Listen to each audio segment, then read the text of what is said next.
104.9 XFM. You all right? This is Karl, producer of Ricky Gervais and Steve Merchant. They're not about today. Ricky's on holiday. Steve couldn't be bothered. So I'm left here with all the DATs. That's a digital audio tape of all the shows they've done since they've been here over the last, I don't know, year and a half or something. So we'll play you some of the best bits. All right, so here's the first bit. That blew me away, right? That the fact that he got the name, he got the number. Spooky bit, right? I'm walking home. I called you up a couple of times and I left a message on your phone because it was just amazing. Not only was he good at magic, but his maths was brilliant. No, well, that thing adding up to 42 was like, how did he do that? I mean, we didn't even make a big deal out of that. He said that to me. He said, all Karl Vorderman's got is the maths. Do you know what I mean? Imagine him on Countdown. Yeah. He'd even know what they were going to write down. Do you know what I mean? So a bit of a wasted talent. I should see him again about that. I think he's... So I get into my flat, right? And what they do in my flat where I live, they put the post in like these little pigeonholes. Right, and I don't normally check them out. I leave it for Suzanne to do, right? Sure. But this time, for some weird reason, I thought, right, I'll check it, see if we've got any posts. Open it up. There's only this. A letter for Miss Harris. Yep, there it is. Bona fide in front of us. A letter addressed to a Miss Harris. Well, does she live there? No, it's my address. She doesn't live there. Did she ever? Don't know. It doesn't matter. It's weird, isn't it? But we've never had. Normally, I think there was a guy who lived there called Yaki Shoki. Mr. 42. It was definitely wasn't an Harris, right? This is the first time we've had a letter for this woman. Yes. Right. But what are you claiming? Because Darren Brown himself admits that it is not paranormal, it is not supernatural, it is a trick. It's a trick. Is it? But he would say that, wouldn't he? Hitler said that. Play a record. Well, can we open this? No, it's illegal. No, but I'm thinking if it's a birthday card for someone's like 42nd birthday. Right, you can't open that letter. Go and put it back, or you cannot open that letter. Why not? You can't open someone else's mail because you think Darren Brown's supernatural. What if we steamed it open and then resealed it? No one would know. It's only a letter. You can't.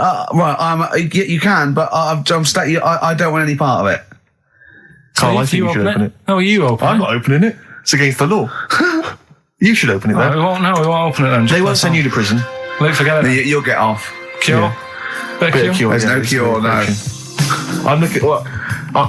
I'm tempted to open it. Well, do you want to, Steve? There you go. No, I'm not going to open it, but I think you should, definitely. 6 Different Ways by The Cure from the album The Head on the Door. We've enjoyed that. The head on the door, Karl. Ooh, bit of a coincidence. Spooky, isn't it? It was only 4 weeks ago you were talking about a head and a door. Exactly. Has the door got a number on it? 42. Oh, dear. So we're not opening it? No. Well, I can't open it because as the producer, right? Oh, yeah, because your standing in society is such that they'd make a real example of you. Yeah. A producer of a tin pot radio show once a week. Yeah, he should know better. He can press buttons and talk at the same time. Sending down.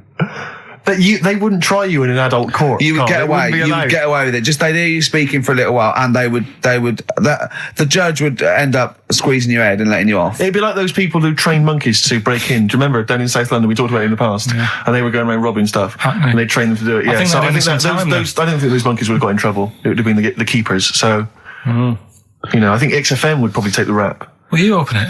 No, I can't be seen to open it. No, he's a writer-director. Exactly. So am I. I can't be seen to open it. I'll give it here then. Right, I'm having no part of this. That's against the law, but... Right, I'm having no part of it. Open it. Come on, you've started now. Right. The thing is, right, if it's important, we can say maybe she's listening. But do you need to stress? What it could be anything. What are you going to say? We're going to say, oh, and if you are listening, Mrs. Harris, you have got gonorrhea. Call the clinic. Do you know what I mean? It could be anything. Oh dear. Oh well. I think my talk did well. Well, what is it?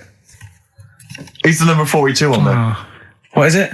Can you say? Be careful. What? Let me see what it is.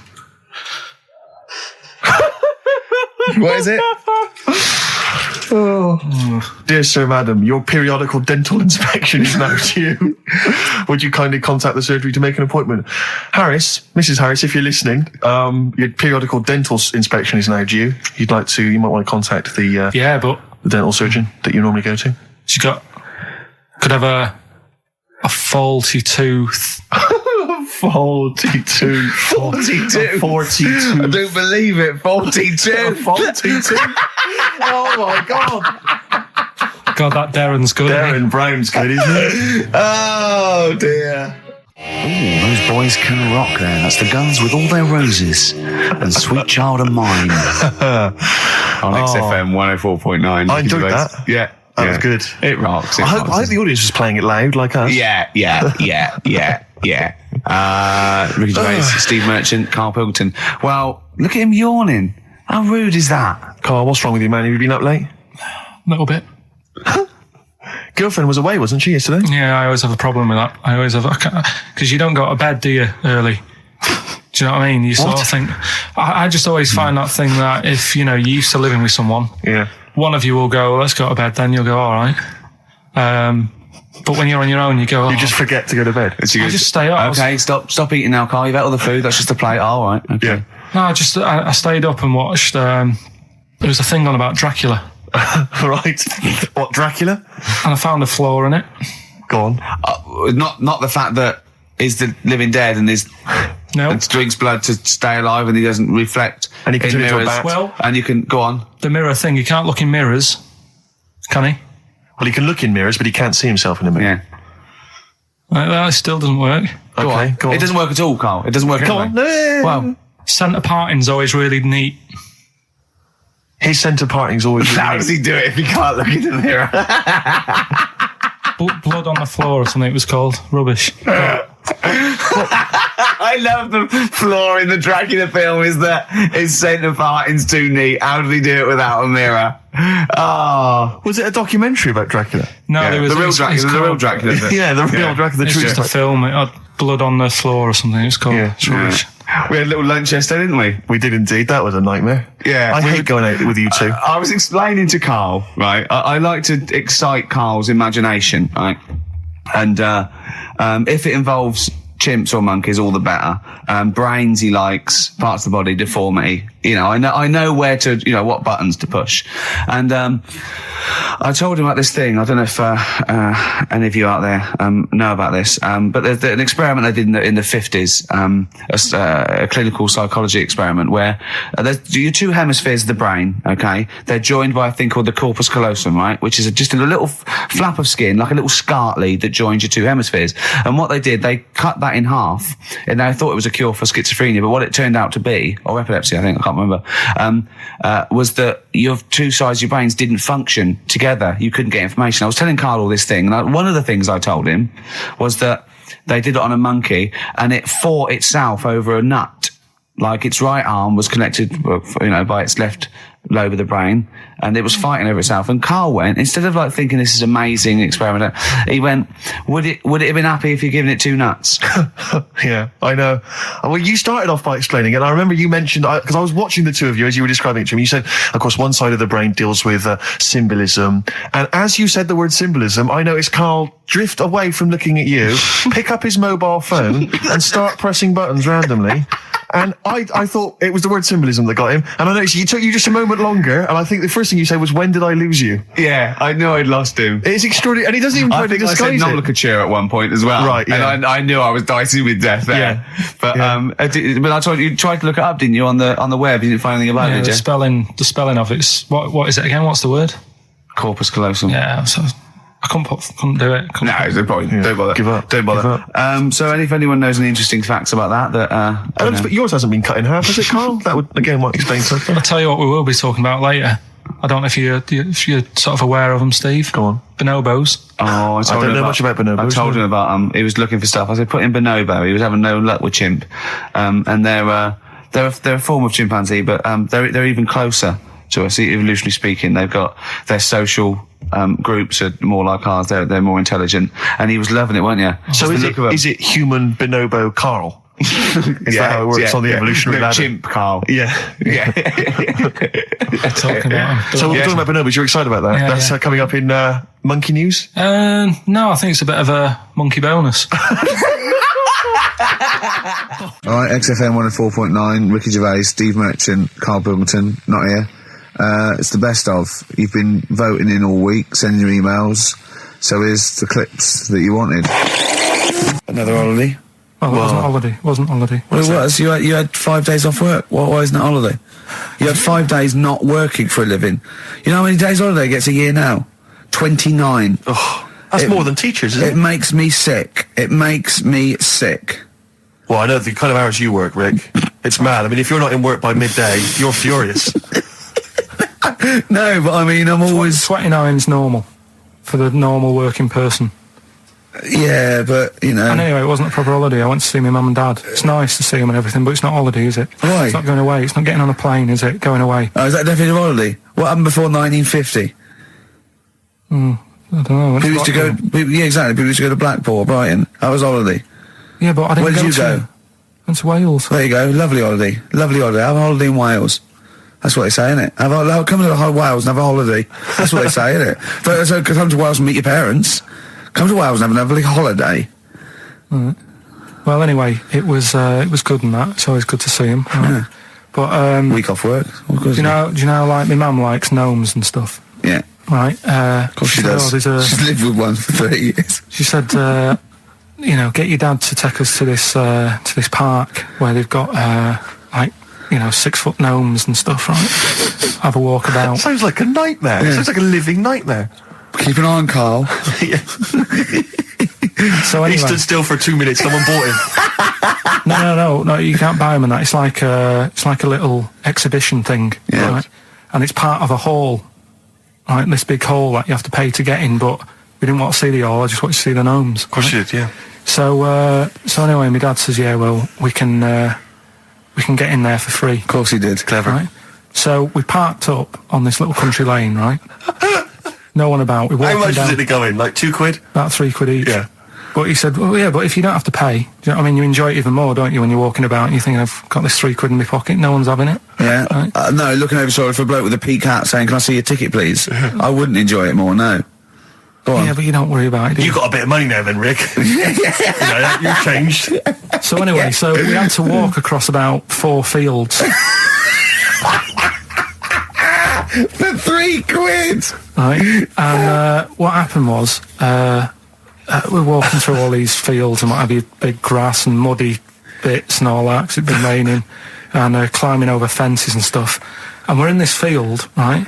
And I look to my right, and there's about 30 cows all staring at us, right? And Suzanne started to panic a bit. She said, we shouldn't be here. Dad says, of course we can. We're allowed to go wherever we want. All this land, it's ramblers' rights and all that stuff. Yeah. And take a cow if you want. So, unattended. Serves him right for leaving him in the field unattended. I'm having one. And keep us fed for a week. Anyway, these cows start surrounding us. Surrounding us. And, brilliant. Oh no. Face off. And Suzanne's panicking, going, this isn't right.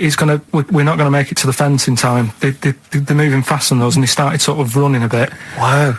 And it's like some kind of bovine West Side Story. A gang of cows coming at you. Don't worry about it and stuff. But my dad had to sort of stand there and wave a stick at him.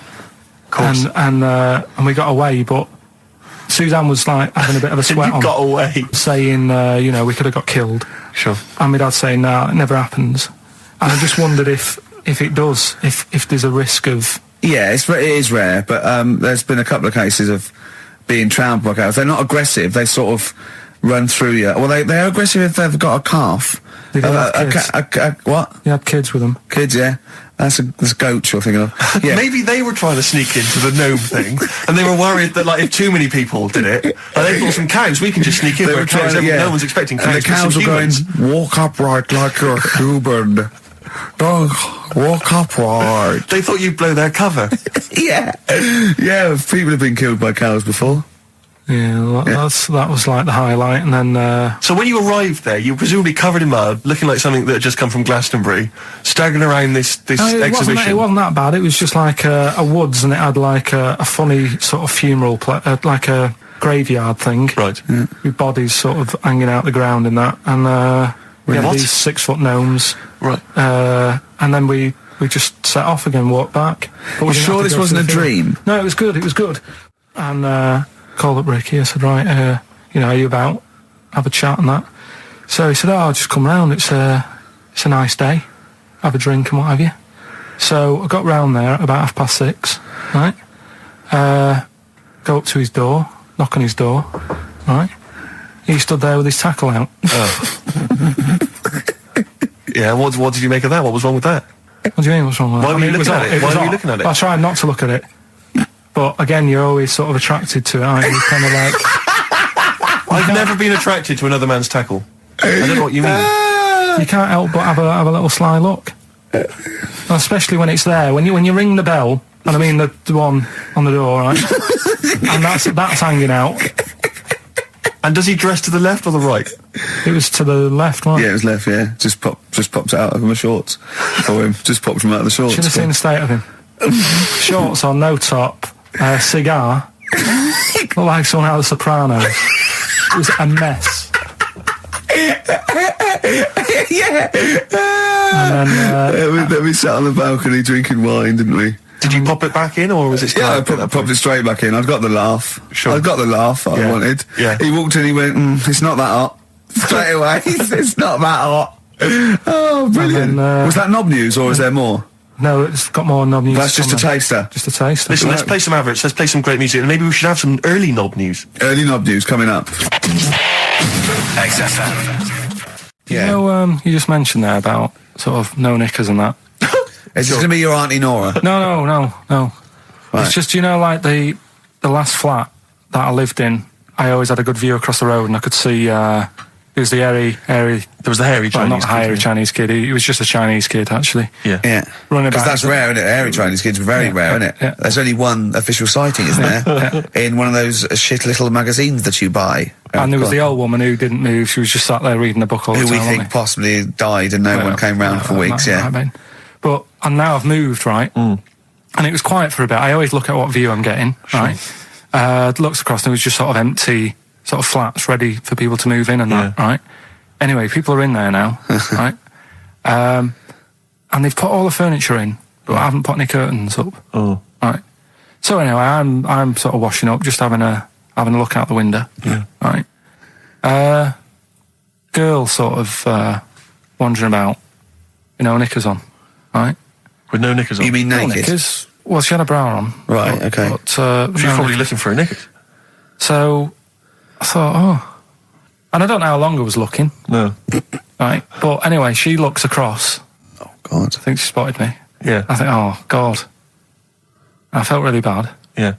I said to Suzanne... Sorry, is this some sort of Peeping Tom confession? No idea. Well, he's not... That's the thing, though. Peepington. If I was peeping, she was peeping as well, because she was looking over. Works both ways, doesn't it? Yeah, but yeah, all she could see of you was your bald head. Yeah. No. And your hands moving as you were washing up. And some white-looking substance frothing up. Particularly stubborn stain on this glass. Yeah. Oh, God. Imagine that. Imagine if she looked across. I'm assuming your sink is lower than the window. But didn't she just cover up or something? Or she looked back and go, oh, you looking at my fanny? Well, the thing I did... What? I thought, just sort of drop me boxer shorts. Because I thought... Well, Suzanne said, what are you doing? What are you talking about? What are you talking about? No, just so they can see me cheeks of me. What are you talking about? No, because I thought if she thinks I'm walking about in the nude as well, then we've both got something out of it. Karl! This sounds like a bad excuse in court. I know. So sorry, you were looking at a woman dancing around naked, right? So the only thing you could do was immediately drop your boxer shorts. So she looked across, saw you fully clothed, saw you took your boxer No, shorts. she wouldn't have done, because it's sort of just the top half and the sink's at a side angle, so I was sort of looking out. So This is genius. she wouldn't have seen your trousers then anyway? No, she did. I moved in front of the window more. So you then made them... You actually climbed in front of them. Oh, this is doing? So you climbed in front of the window to show off It wasn't your naked obvious. lower half. Suzanne said, "What are you doing?" And I I said, bet she did.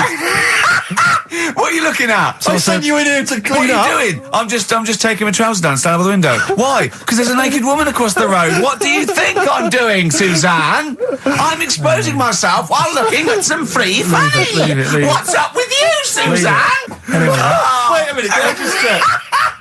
A final question. What did the woman across the way... What happened? What was her I reaction? didn't look again. I just thought you've seen a bit of action as well. We're both happy. Let's leave it. Brilliant. So were you waddling around like a penguin with your trousers around your waist? I just was walking about, and Suzanne said, "What are you doing?" I said, "I'll explain to you in a bit, but don't look out the window because then it's Excellent. obvious." Then he sees that she calls her husband to look at Karl walking around naked. He goes, "Oh, she's got a... Quick, Suzanne, get him out. There's only one with him. Get some more friends. They've gone one more."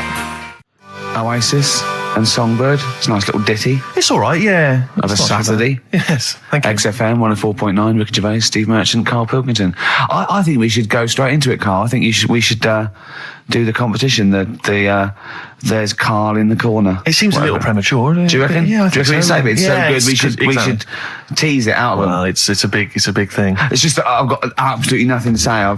Sure. I haven't really... Well, I mean, like often I know you all have spoken to Karl in the week. This week, for some reason, I've been speaking to him. Oh, right. I spoke briefly to him about Michael Jackson and the documentary. Yeah. Now, of course, I thought that was extraordinary. Amazing, and I asked amazing Karl's piece of opinion. work. Yeah. And he didn't mention to me the fact that Michael Jackson likes to climb up in trees. No. He didn't mention anything about his bizarre relationship with children. He didn't mention anything about his obsessive billionaire spending sprees. Right. He didn't mention anything about the mannequins he has in his thing, or the fact that he drives around his sort of 7 hotel suites in Las Vegas in a little kind of old people's scooter. The only thing of note for Karl was he said to me, "Did you notice how big his hands are?" I'll tell you what, though. I did. What? Yeah, how are you looking at... The man's got, like, a face that he's had reconstructed. Well, I can't seem to say that. It's libelous. Yeah, no, he hasn't. He's got an he's had oddball two nose face. jobs. Yeah. And you're looking at his hands. But I think it's because you look at him and he looks a bit like... there's a bit of androgyny there, but it's sort of like it is quite a petite sort of old lady's face in a way. But then you see these labourers' hands come out. That's always the way with a tranny, isn't it? You know what I mean? What, you can't accuse him of being a tranny? No, he's not. No, he's not. What are you saying? No, I know he's not. got enough issues. Now you're accusing him of being a tranny. I like him. I thought he came out that brilliant. I thought it was really... I really felt sorry for him. No, I think... He cleared up a few things as far as I'm concerned. I thought it was a fascinating piece of work. But I did like the shopping spree. That was great. Extraordinary, 'cause he's just got going such around bad just taste. pointing. I know it was bad taste, wasn't it? It was like one of those bazaar shops. You know what I mean? There's anything, sort of a gift shop, but they're trying to make it look like Ming. But And it's sprayed gold. If he'd been living in a trailer park, he'd have been ordering, one of those porcelain dolls dressed like a Harley Davidson bike rider, or an Elvis commemorative plate. It was the kind of billionaire equivalent of that. But the hands were a giveaway. It's the same as those sort of transvestites. It's like what was it about his hands? I didn't you know when you get like a cab driver or something, right? And he decides to turn transvestite about 60, and he goes on Kilroy. Do you know what I mean? That way, he's got a twin set of pearls, and he goes, "I've never felt so comfortable." But his hands are still big. He's got a little wig, and he's got the lipstick on, and he's with his teenage kids who are going, "Kill me." Do you think he's been having surgery on his hands to make them larger? Bigger, yeah. Is that why he was wearing that glove through most of the Exactly. But I think he wants to be a goalkeeper. Right. And they said, well, you can't, Michael, you got a big hands. It would help him climb the trees. Yeah. And he can play tennis now without a racket. Yeah. So what did you make of it, Karl? Were you intrigued? The Michael Jackson thing, it was all right. The brilliant Blur, Out of Time on XFM 104.9. One of my favourite singles of the year, and that's another thing. We'll be playing our favourite singles of the year, as well as our favourite clips of our own show. Rick, I imagine if people have got a bit of Christmas money, they're wondering what they can spend it on.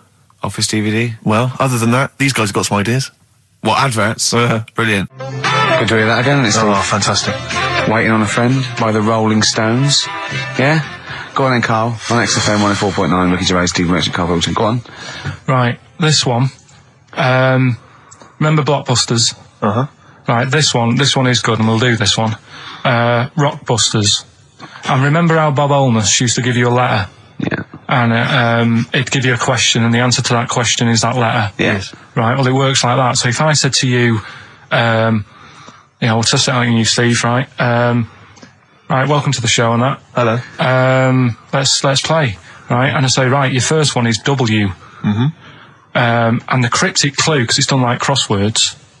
Okay. So not quite like Blockbusters. Well, this young man prepared for his death. And it's a W, so the answer... And it's not always going to be like our sort of music. It can be any sort of music that's out there. So the W is the name of the answer. I understand that, but is the answer always the band name, or is it... Yeah. It's always the band name, is it, or the artist? Yeah. And so would the W be the surname, or would you have both the initials if it was someone's name? Would Elvis Presley be EP? Don't get annoyed, Carl. These are questions that I knew would be asked. I know because he tested it on me. So you've got to tell them. We need to know the rules. If it was Elvis, I'd probably do E. No. Give him the answer. Give him the answer. Did you hear the clue? No, give me the clue again then. So the letter is It W. is a cryptic clue. The clue's fine. Listen, and the clue is, this young man prepared for his death. This young man prepared for his death. Yeah. This young man prepared for his death. And it's a W, and it's his first name. That's what he needs to know. That's the... Yeah, but I don't... Well, shouldn't we have the initials? Wouldn't that make it easier? I mean, yeah, but they didn't do that on Blockbusters. It just had one letter. They did. If it was the gold one, they often had 3 or 4. Did they? Letters, yeah. But it was normally just one word. It wouldn't have been a name or something. All right, then. Y. W-Y. Will Young. Excellent. I Right, didn't understand it. What was this the young Will man... prepared for this young man. So he's sort of mixed, sort of cryptic. Yeah. But I mean, you know, that's a good effort. That's better than usual. No, that is better than It's usual. not bad, is it? So do you want to play? Let's play Rockbusters. Yeah, Rockbusters. All right. Sam, Hello. is it sounding all right today? It is. It's just about. Right, cheers. Sounded worse. Right, then. Yeah. And so we've got Sam on the line. Who else have we got there? So we've got Tim as well, haven't we? Hello. All right, Tim. Tim and Sam. Right, You sound quite similar, lads. Could one of you affect an accent or something? Which one's Tim? Yeah, it's me. Okay, which one's Sam? It's Sam. That's slightly deeper. Bit Slightly deeper, deeper. yeah. Sam, And they're not against the clock anyway, are they? So it doesn't really matter. I suppose not. So I think Steve just wanted a bit of variety. Okay. You understand the rule, lads? Could you explain them to us? Right, play it. Okay. Hang on, wait. Well, let me explain, because I mean, life is too short. Now, Karl's going to read out, say 3 clues, yeah, and just shout your own name and answer it, or shout the answer. Shout your own name, then the answer if you know it. It's the person who gets the most right. Okay. Is that all right? Yeah. So, Here we go then. okay then. So Shouldn't it be the first to 3? Well, yeah, but then he hasn't got. I've got enough. It's fine. He's got enough clues for that. Right then, here we go. Welcome to the show. Oh God. Right, the first initials, S-T, right? Is that right? Well, I don't know. We don't know, do we? How do we know? Here we go, S-T, and the cryptic clue is better than the average homeless person. Okay? Sorry, I think, is that a band? Yeah. Is it an old band? Yeah. I think that's one word. Alright then, S. It's an old 70s band. Better than the average homeless person. Tim? Go on. Supertramp. Yes. Supertramp it is. Yeah. Well done, 1 point to I have you, no idea Tim. why that's right, by the way. You don't understand why it's right? He's a super tramp. Oh, right. Better than the average homeless cryptic, person. yeah. Yeah, cryptic. Yeah. Okay, second one. Come on, Sam, you got it. That's actually quite good for Karl. Trust me, Tim. Take that as a good clue. Because, yeah, okay. We won't do this again. Wait, 1-0 to Right, here we Tim. go. Right. F. The letter is F. That's the next one we're moving on to. And the cryptic clue is, the little girl is hungry. What shall we do? The S or F? I've got it. F. Ready? Sam. Peter. Yes, 1-1. Feed her. He's pulled out of Feed her. Yeah. Feed her. Okay. Yeah. So that's 1 each. So this is the decider, isn't it? Wait a minute, ITV are on the phone. Well, you said first to 3, so no, it's not, is it? That's what I said. Just do the 3 clues and who gets the most. Okay, well, we can do that now. So, here we go. I love this. This is rubbish. Go on. So, here's the last one. The initials are AK, right? And the cryptic clue is exploding pet. Shout out your name if you know it. Last orders at the bar, please. Last orders at the bar. Exploding pet. AK. You're tuned to XFM 104.9, Karl Pilkington's quiz, Rockbusters. The format is still available. The highest bidder, please give us a call, or you can email ricky.gervais@xfm.co.uk. Is it a band or a singer? I'll give you a bit more of a clue. It's a pop band. Okay, we wouldn't. No, Tommy Kissam. Yes. Hey. Oh, this is amazing radio. So who was that won? That was Sam who won. So it's 2-1 to Sam. So he wins. What does he win, Karl? He wins some CDs and some videos. No, he's got obviously now, Sam, if you're ready, take the spot. You're going to do the gold run. Away you go, Karl. I haven't got any more. You're a fool. Right, stay on the line. We're giving both some presents. Play a record, folks. Rick, I'm going to shoot off. Well, listen, still to come, right? We've got the monkeys thing. Oh, chimpanzee that. And when I was out last Sunday, right, at Johnny's birthday party, Steve was there. Yeah. Got talking about stuff. And a debate that we didn't really finish cropped up. It blew your mind, didn't it? Amazing. Oh, I know about this. Steve told me. This is the infinite amount of monkeys. Or a monkey with a typewriter and an infinite amount of time would eventually come up with the works of Shakespeare. Yeah. There was no debate. It's a philosophical, mathematical problem. There's no debate. It's true. It wouldn't happen. No, listen, Karl, listen. Infinity sorts it all out for you, right? An infinite amount of monkeys at a typewriter, right? They do everything. They type everything. Infinity just sorts it all out for you. There's no getting to it and they're going, oh, well, let's have a look what they've done. This one's come close. Did Romeo and Juliet. It would do it all. It would type everything ever possible, conceivable. Yeah, but it's a mathematical. Well, we've heard your side of the argument, Rick. And I'll be honest with you, it's a persuasive one. But let's hear Karl, because he heard about this in a pub last week. Yeah, so he's got some strong. What's your problem with it? What's your problem with it? Well, first of all, right, you're saying it's a load of monkeys. It's not just one monkey. It depends. Can live forever. No, wait. It's either a chimpanzee with a typewriter with an infinite amount of time. He would eventually, by definition, mathematically, type everything ever possible. Okay, or it's an infinite amount of chimps with typewriters, and one of them will type it first time. But already, that's not right. You either need to have what one do you mean? monkey. What? You mean employment laws? What do you mean it's not right? Let's hear him out, please. Okay. If it's one monkey, with a typewriter that's got loads of ink in it and that, right? At least it knows what it's done in the past. It's not. Keep going. Crime. If you've got a load of monkeys, it's like if you have too many. What's that saying about too many chefs? Too many chimps spoil the soup. Right. Well, it's the same thing. It's like, well, I didn't tell you to put salt in it. I was going to put salt in it, and it messes it up. Whereas if it's just one, they know what's gone on. So what I'm saying is, just leave him go. I can't be bothered. I want to hear the rest. This blows my mind. He doesn't know what this does to me. It's a mathematical problem. I want to hear the rest. Well, I just don't think it will happen. What do you mean you don't think it'll happen? Infinity works it out for you, by definition. Well, what's stopping them typing the same thing again? They would.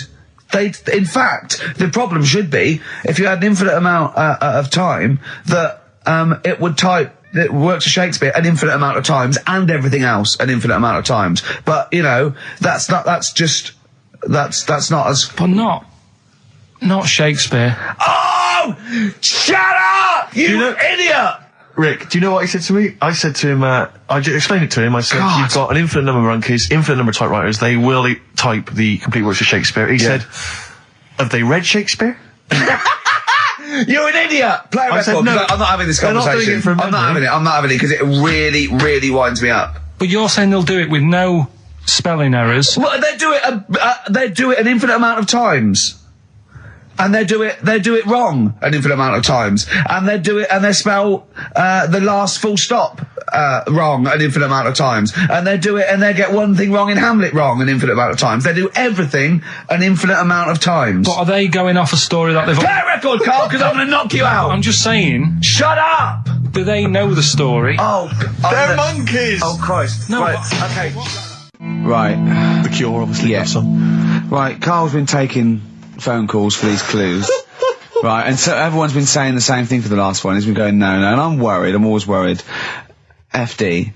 I just overheard him on a call there going, what have I been saying? Oh, no, it's FP. Dickhead. Right, give me the clues out. It's a rollover. Right, tell people. We're really sorry to anyone who would have got that right. Okay, right, do the clues quickly. Tell them it'll be a rollover, so we have to do 3 new ones. Do you not write these down, You're such a... I don't write the answers down in case Ricky looks over the thing and sees the answer. Why would I cheat? I'd rather you do something right with your life. Right, well, the clues were I've got 3 other jumpers like this one. Yeah. That was FT. Yeah. They got that, 4 tops. Yeah, that's all right. Good, well done. That bunch of people can't make up their minds if they want to sit in the sun or not. That was C. They were getting that. That was charlatans. Charlatan, right? A bunch of them charlatans, right? What do you mean? What's Charlie? No, it's like, shall I go out? Shall we? Charlatans. They got it, right?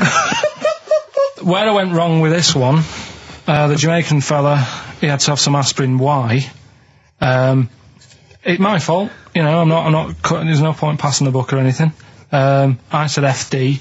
A lot of people were saying, Fred Durst, like, forehead hurts, which is a good one. Yeah, which would have been as good as any of yours. But I made an error, so we'll roll it over. No. What is the answer? What is the answer? Jamaican fella what? Add some aspirin, why do that? What's the thing? FP, it was Frida Payne. Frida Payne? Frida Payne. Frida Payne. Frida Payne. That's awful. Karl, you've got to write these down next week. This is I'm right. sorry, You're the producer. I know, but I've had a busy week, haven't I? That's not an excuse. That isn't an excuse. Our excuse is we don't care. Yeah. You do put care. the work in and then make a mistake. Yeah. It's better not to try than try your hardest and be rubbish. Do you see what the point? We don't care. But you've got standards. Yeah, and you're not meeting them. Think of that. You're not even reaching your standards. God. Right, well, that's that, I guess. Well, the prizes will be giving those away next week. Again. Just completely... Song for the ladies to end the show with. It's from Nick Cave's new album, Nocturama. This is a track called He Wants You. Back next week. Remember, Frida Payne. This is the Best Of Show on XFM 104.9. I'm Ricky Gervais, with me, Stephen Merchant. Yes. I hope you're enjoying the Best Of. I know what you're thinking. If this is the best, my Christ, what was the rest like? Well, we'll be back in a week's time, so you can judge it for yourself live. But anyway, in the meantime, this is one of the best clips I've ever heard. Oh, I'm laughing just thinking about what it might be. Do you know why people tink the glasses before they have a drink? Why they tink? The verb to tink. I do know that, Karl. Is it about poison? It is. Here we are. What, would it make a different noise? Nope. Brilliant. Go on, explain it. You explain it, Steve. No, don't Steve. You explain it, Karl. Go on. Oh, I've started, so I'll finish. Go on, Karl. Explain why they tink the glasses. Ages ago, Yeah. only people with money had drinking or something. That's like one of my film reviews.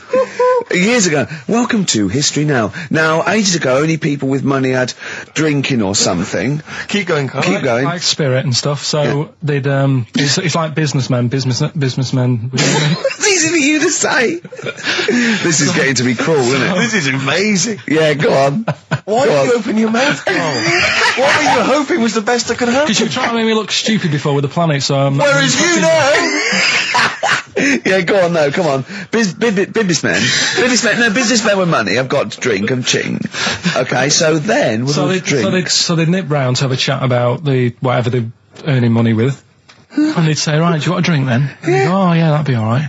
So, rather than like, just pouring it out of a bottle into a glass and saying, there you go, it could be going, hang on a minute, it could be poisoning me head and trying to like nick my business idea. Yeah. So what they'd do, it sort of pour a bit of his drink into the other person's glass and you get that tink noise.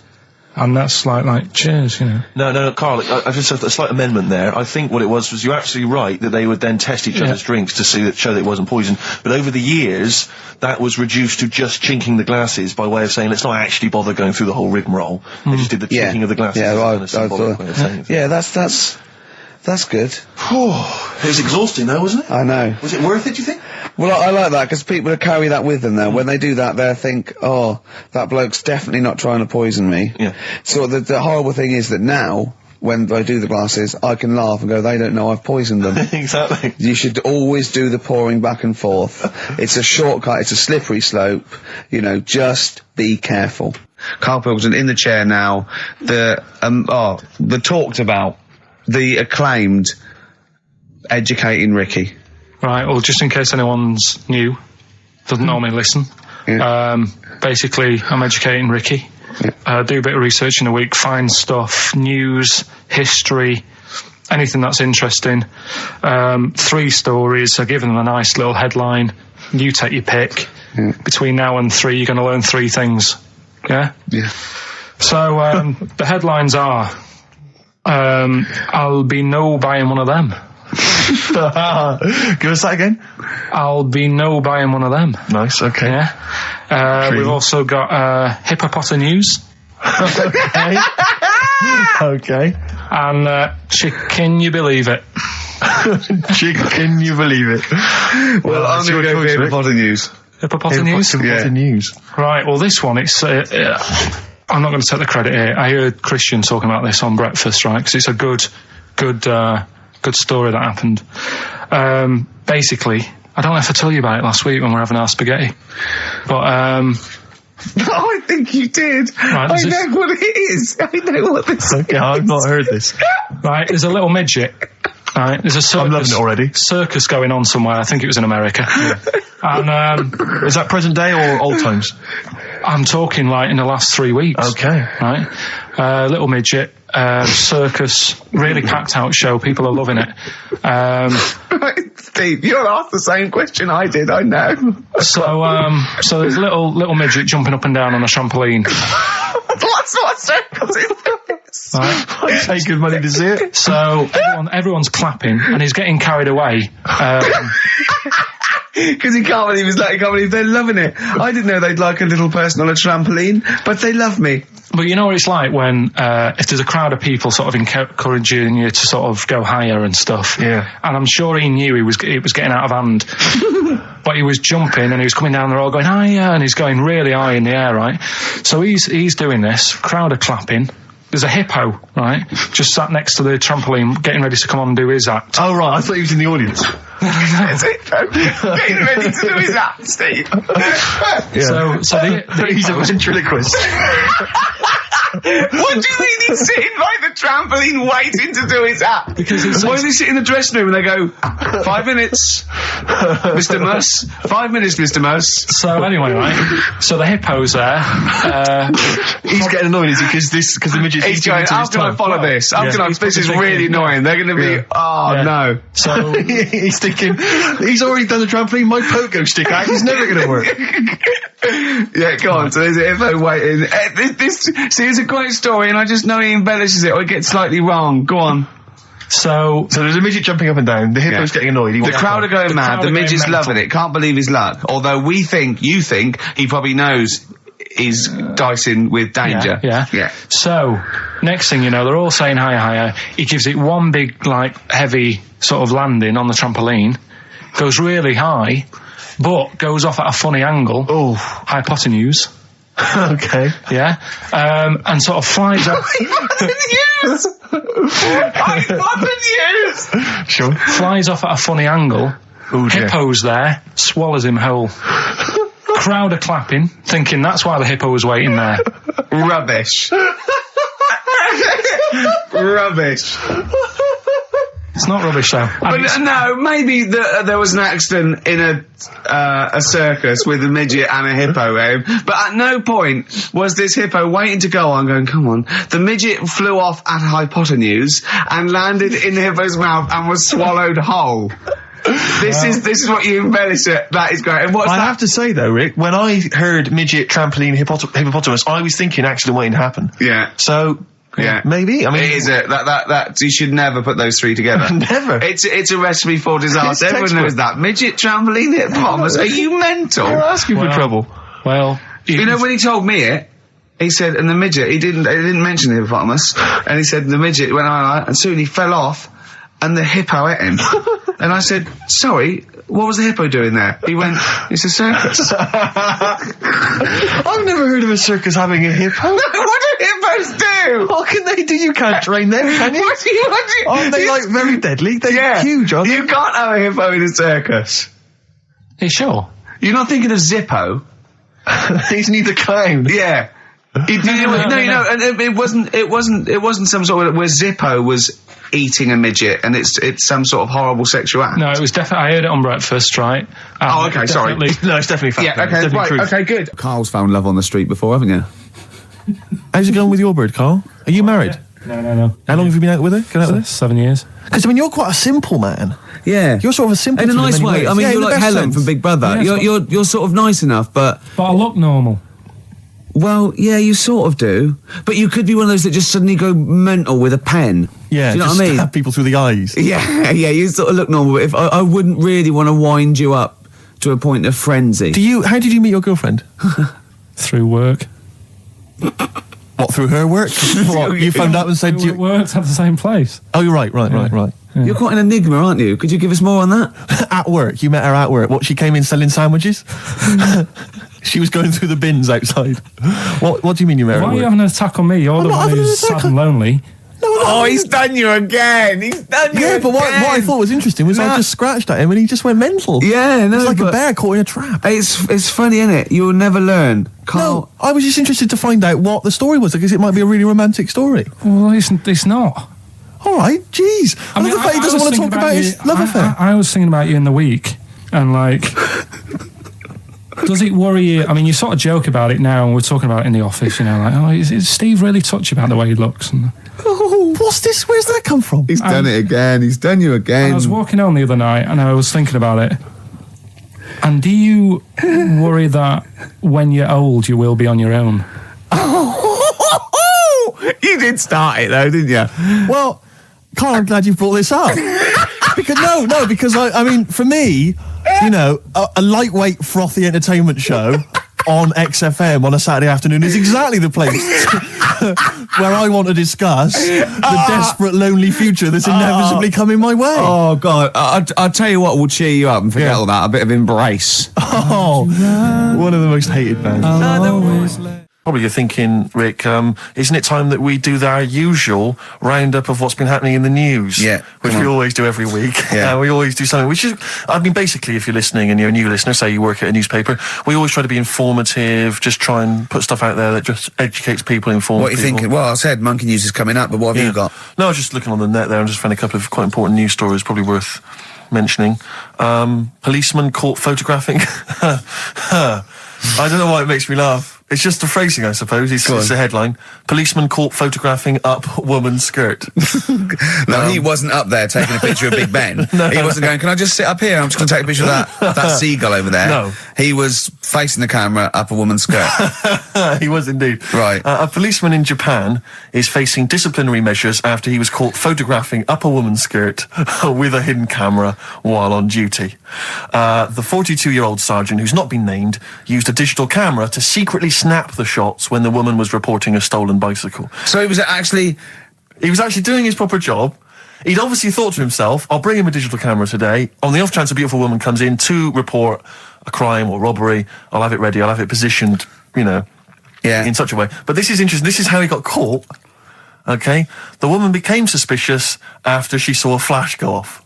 brilliant. I mean, this Not so secret at all. Sorry, did I just see your shoe? Your shoe just seemed to just bring into life there. It was light. There was light. Yeah, I think I'd had someone set fire to some magnesium that was on the end of it. It won't happen again. Well, it's only you and I in here, and your shoe was just suddenly lit. Why are you standing like that? Why is your shoe just sort of like between my feet? There's no reason. This is how I always stand. What did the bike look like? Flash?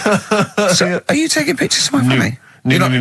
And no, I'm not. And you should be wearing knickers anyway. Well, how do you know that? What? How did you know I'm not? How did I know what? I'm not wearing any... I didn't know you. I don't know what you've got up there. Well, I don't know what it looks like, and there's no way I could. Of course, it would be roughly that conversation in Japanese. I know, yeah. 4.9, I'm Ricky Gervais, with me Stephen Merchant. It's the best of. You've been voting in all week, sending your emails, so here's the clips that you wanted. Wu-Tang Clan and Gravel Pit, we love that, don't we? I love it, yeah. Yeah, brilliant. Classic track. We're talking about embarrassing stories and stuff, and I don't know if I've told this on the radio before. Have I told you, Karl? I'm not sure. But this was when I was working at the BBC. This is not even long ago, and I'd moved to London, and I was fairly new in London. And I was working at the BBC, and I had this BBC hire car, and I've never told it. If there's anyone listening who works for the BBC, I don't know if I can still get in trouble for it. But this BBC hire car, and it was like I'd been ferrying kind of actors and people and production people around all day in this car. And I was driving back, it was quite late, it was about sort of 7 or 8, and I was driving back, and I pulled in to get some petrol to fill up the car every day. And I went into this garage to fill up some petrol, and I was there, and two blokes came in a white van, right? They pulled into the forecourt, and I was filling up the car, and they went, "Hey, do you want to buy a couple of speakers?" And I said, "Yes, I do." Yeah. Because I'll tell you the reason. It was like I was so flattered that they thought I'd be the kind of bloke who would A, need some kind of classy speakers, and B, would like to buy them on the sly. Do you know what I mean? Yeah. I thought, they like the They've seen me. They've seen I look a bit of a hustler. Exactly. Yeah. I'm a street sort of guy. You can see by the way I use my walk. Exactly. Yeah. So I couldn't believe my luck. So they drove behind the garage, the little sort of garage bit at the back, and I went round there, sort of casually went round there, sort of locked the car, went round there. They went, open the back. You had 2 speakers in there. I said, "Are you sure these aren't knocked off, mate?" He went, No. We work for Dixon's. This is the story he spun me. We work for Dixon's, right? And we're delivery men. And if we make a delivery and the person's not there to sign for the goods, then we have to bring them back to the warehouse. But if we can sell them on the way back, then that's really good for Dixon's. Dixon's must love that. And instead of thinking, are you sure some kind of troubleshooter did someone going to go into Dixon's and go, you're not getting in the garage forecourt market? Jones. Exactly. Get a couple of lads in a white van. Exactly. Yeah. So anyway, so I sort of bought this story, and I was a little bit dubious, and I went, right, let me hear them then. And he wired them up to the car stereo, and boom, boom, boom, they're playing. So it was some groovy hip-hop. I was thinking, great, these guys know what I'm into. Yeah. And he's giving me the talk and stuff. And I said, I'm a bit worried these are knocked off. He went, no, listen, we got a bloke at Dixon's who can confirm this is fine, right? Phone him up, use my mobile, right? And quote this reference number, right? So I phone out, and I goes, I go, hi, some guys here in a garage forecourt trying to sell me some speakers. Just wanted to check. He went, it's fine. I went, should I just read the reference number or whatever? He went, if you want. And X14, and I'm like, yes, fine. Yeah. Okay. You know that was, don't you? That was actually Mr. Dixon himself. Exactly. Yeah. Exactly. So I'm thinking, well, they sound great. They're giving me for a knockdown price. I'd say they were like 400 quid. They were like 200 quid or something. It was a good bargain. I was in the market for some speakers as well. Yeah. So, while they were loading it's them all kosher. I phoned Dixon's. Exactly. I phoned Dixon's. That's fine. Yeah. So while they're loading them in the back of the BBC hire car, right? I'm in there paying for the petrol, right? And the guy serving goes, all right. He goes, what were you doing around the back with those blokes? Right? Because obviously there's security cameras filming this whole transaction, right? And he goes, what are you doing around the back? And I went, brilliantly, there's some old mates. Some of my mates were just having a chat and that. He went, oh, right, okay, like giving me obviously the evil eye. So I went back to the van. So I'm in the car now and I'm driving with one of the blokes who's in the van with me because I didn't have the money on me. So I had to go to the cash point to get the cash, right? So I'm driving with him and the other guy's following me in the van and he was like a northerner like you and he was giving it all all right, I tell my girlfriend's a DJ, she's got some of these speakers, they're fantastic, and he's giving me this. And then my mind starts working. Now that I've got a bit of time to think, I'm thinking, wait a minute, this all sounds a bit dodgy. Yeah. It dawned on me, Rick. You know, Paul, are you? You're streetwise. Exactly. You're streetwise, Steve. Not only that, I was thinking, how am I going to get them home? I've got to drop the car off at the BBC. How am I going to get these huge speakers back to where I live? And how can I pay for them? Because I've just spent £100 on Find the Lady Exactly. with a couple of blokes in the square. Yeah. It seemed like a fair game. Some of his friends were winning. But so I explained to him, I said, I can't get them back to like Brixton where I was living at the time. He went, don't worry, give us an extra 20 quid, we'll take them home for you. Oh, that's good. Delivery. They do a whole service, you see. And there's also a backup guarantee. Did they have the guarantee, the 3-month guarantee? They didn't. No. But I said, I'm not sure about that. He went, well, why don't you put them in a cab, send them back, and your housemates can collect it? I was like, oh, no, there'd be no one in. And I was beginning to sort of get a bit conscious of like, maybe this was a bit of a scam after all. So I pulled into like a little side road. I said, I'm not sure I'm into this now, actually. He went, what are you talking about? It's 200 quid for a pair of speakers. It's a bargain. You never get a bargain like this, mate. I'm going, not too sure, actually. I don't think I want them. He went, 150 quid, mate. 150 quid. I went, no, he's 100 quid now to you. And I'm thinking, wait a minute, this doesn't sound like the kind of work that Dixon's would be doing. Dixon's don't do that when I go in. This is it. Dixon's never negotiate in that way. When I go there, look around and I leave, they go, where are you going? Exactly. I go, we'll have anything then. Have anything for a So quid. I stopped the car and the white van pulled up behind me with his mates in. Sure. And And I said, can you get them out? I'm not interested. And he went, 100 quid, mate. Oh, you, and he was just going, you tosser, you obviously want some speakers. And he was having a go at me. So I was carrying the speakers out and putting them back in the white van, and he was just shouting at me, he was going, 70 quid. I was like, 70 quid from 200? This is ludicrous. You realise that wasn't Dixon's policy then. Exactly. They don't usually shout you tosser as you leave the shop and walk down Camden High Street. They're not usually shouting you tosser. You should have took the offer of like the monthly payments they've got on at the moment. So I eventually put them in there, and I sort of knocked the deal on the head, and I got back in my car, and they were in theirs, and I just looked in the rearview mirror, and they were punching the dashboard, like with aggression and venom, like we let that deal slip through our fingers. And I've never been so terrified in my life. I just sat there, and I was just thinking, oh my God, all I was thinking now is, what if I go back to the BBC, and they go, we've had a call from the police, the man at the garage, he saw you doing a dodgy deal. I love it. Yeah. Well, what you do is you put the hire car in a drain in your front garden, and then go in and out of the toilet, just pouring bleach down, or Ajax, and then never know. One of my uncles, right, Tattoo Stan, he's just caked in them. Right. I don't think he's my proper uncle, but he's just like my dad's got Tattoo Stan. No, my dad's that's a province in Russia, isn't it? My dad's got loads of mates who. When you say he's not your proper uncle, do you know, like when someone comes around, you're all right, Uncle Stan. Yeah. Do you know what I mean? And there was my dad had loads of mates like that. There was John the Screw. Right. So he either works in a prison or he likes to have sex. Cab driver. Okay. There was Jimmy the Hat. I don't know where he Jimmy did. the Hat? Yeah. And, did he wear a hat? No. There was Fred the Veg. You sure he wasn't a relative? Sorry. Fred the Veg used to get us like big bags of potatoes and that. Fred Veg, okay. And there was Tattoo Stan. Right. And he was just caked in them. And I used to always look at him thinking, why have you done that? I must have only been like, 6 I or suppose 7. if you're born with a name like Tattoo Stan, exactly, you're destined, aren't you? Were really? they like a 1950s gang? I'm worried about doing a bank job. What was his name? The Hat? What was his name? Jimmy the Hat. I'm worried about Jimmy the Hat. Yeah. Not having a hat. I don't understand it. Are you sure he didn't have a hat? Not when I met him. Did he ever wear a hat? I didn't see him that much. Do you think it was a joke, like, when your mate's sort of like, 8 foot and huge, you call him Little John or Tiny? Do you think the fact that he never wore a hat? They went, hold on, I've noticed something about Jim. Go on.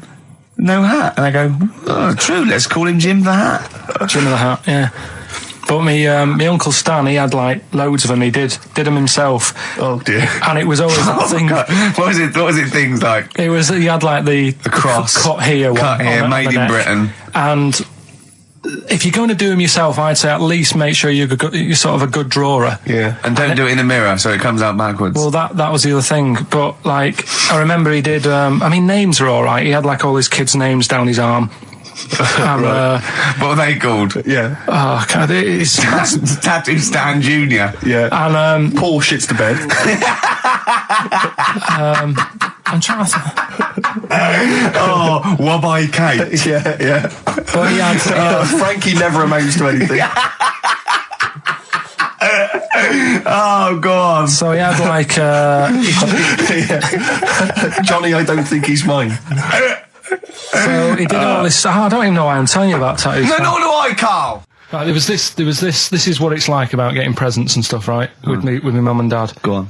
My mate Colin, right? Colin Bailey. Oh, right? yeah. He had a little Sinclair Spectrum, right? Yeah. Computer, which was like the thing to have at that time, right? Yeah. You used to always go round to his house. The deal was not the one you had to play through the window because you weren't allowed. No, that's another lad. Oh right? yeah. This is a different lad, and the deal was he came to our house and my mum gave him a pie, and then I'd go round to his and I'd stay there for a few hours playing, Hungry Horace and stuff like that on it. Sure. Right?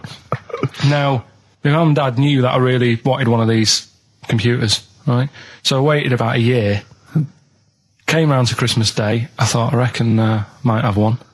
Turned out they bought me the wrong one. They bought me a ZX81 instead of a Spectrum, right? And Christmas Day, I'm there trying to load the games up. It's not working. I'm thinking, what's wrong, right? And the thing with me, when I was a kid, I used to get quite sort of agitated. This is the moment, right? I found out that it needed a RAM pack to make it work, right? Looking in the thing and it's saying, and make sure you put your RAM pack in the back. And I was like, oh, where's the RAM pack? And my dad's going, I don't know, I've got you the main bit. That's it. So I was that wound up, I just was sick, right? Just sick. I didn't feel sick or anything, I just was like, oh God, went to the sink, just sick. Because I was that on edge about it. I said, come on, we've got to get one. And my dad's like, Tandy's shut, we're not gonna get anything today. Ruined again, Christmas Day. That was after the year when my train set got blown up by our kid. The following year, no RAM pack. And now you ask me why don't I get good presents? He's scarred. He just I'm gonna die. Honestly, I'm gonna die.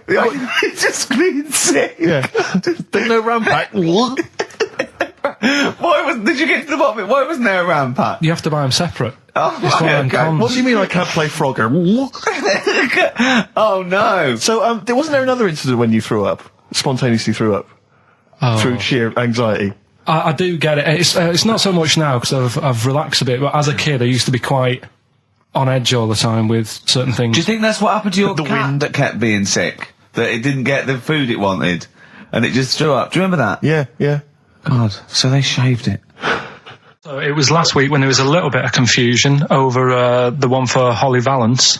Right? Of course. I don't think it was confusion, I think it was your error. No, it wasn't. And it was Holy Valance and you meant Pelmet. Then Becky, who called up that time and said, if you're getting mistaken with Pelmet, right, she sent me an email in a week saying, I've done a bit of research. Yeah. It was my fault. I've made an error. Yeah. It is a Valance. Okay. And I know about Valances. As I told you last week, at the very end, my auntie loves them. Yeah. Right? She makes them. She started off just like putting them on top of the sort of window around the curtain. And then she thought, I can do more with this. Yeah. And she had a little coffee table that had magazines underneath. And she said, I'm sick of seeing them magazines when I'm sat down. She sounds like a Pilkington. So I'm sick of seeing them magazines when I sit down. So she put a Valance around the table. She just got Valances around everything now. Yeah. Then, next step, she tapes everything. She never actually watches telly. She tapes it all because she gets sick of listening to the adverts and that. Yeah. So she tapes everything. So she's got loads of videotapes and that. And the video used to get on her nerves. When she was watching a film, she'd see the clock changing. Oh. And it distracted her from the film. So she put a Valance around that. That's genius. Yeah. So, that is or is it mental? Only Mrs. Einstein can tell. I don't know. She's even made a little Jack Russell look like a hovercraft. Yeah. It's great. So everything's got a Valance. If you go round and you stand still for too long, the chances are she'll put a Valance around your head. Yeah. This is this is Auntie who? Auntie Nora. And this is the one that farted for 5 minutes. Lest our listeners forget. Lest we farted for 5 minutes. Called his mum, saying I'm farting. 2 minutes into the fart. She said about 2.5 minutes in. God. She said I'm about 2.5 minutes into the my fart. mum said, how long's it been going on for? She said, well, it was about 2.5 minutes before I called you. Yeah. And then it went on for a further 2.5 minutes or something. And then it stopped. And, she couldn't time it because there was a Valance over the clock. Yeah, she it used to annoy her when she was on the phone and you put her off seeing the time. She was guessing it was 5 minutes. This was one consistent fart. Yeah, I mean, it wasn't making a noise, it was just... Oh, it wasn't making a noise? Just gas. Right, endless gas. So, there you That's go. fantastic. Well, we started off with a new one, a little bit of Foo Fighters. We like new and old on this show, don't Indeed, we like to mix it up. I'd like to play to the Smiths from their debut album, I Don't Owe You Anything. I Don't Owe You Anything. The lads from Karl's hometown there. Indeed. The Smiths. Brilliant, that one. Wow, I went to Manchester, didn't I, the other day? Went up to Manchester for a little corporate. It was all right. Yeah. He went, wait till you get out. You see Piccadilly, it's better than Euston. Right. It was. It was nicer. I went outside and there was a ridiculous queue, and sort of one cab. Right. Yeah. So horse-drawn. Yeah. And so I walked, and it was okay. It was only down the road. It was a bit dark. It was wet and raining. Obviously, it's the north. I know, yeah. The hotel was very nice, but no minibar. I've never seen that before. I've travelled all over the world seeing a hotel without a minibar. No, so I don't know what's going on then. I don't know what's going on there. And then I did this corporate gig in Old Trafford. Pitch was up, don't know what they were doing, but, very impressive. Big impressive. I think they're British football club, aren't they, Karl? Yeah. You did a gig at where? Old Trafford. It was in a function room. Oh, well, I thought it was the stadium. No, I'm not that big yet. No. But I mean, I can't really comment on Manchester. I do know that Liverpool was voted most important music city via poll. True enough. Carl, you're making noises while I'm talking. Yeah, but you do this all the time trying to wind me up. And I'm not saying Manchester's the best place in the world, but what I'm saying is there's bits of it that I really miss. Yeah. Like last Sunday, right? When I'd met up with Ricky, we had spaghetti bolognese, which was all right. And then I said to him, I need some soil. Damn, I wish you'd invited me. It sounds amazing.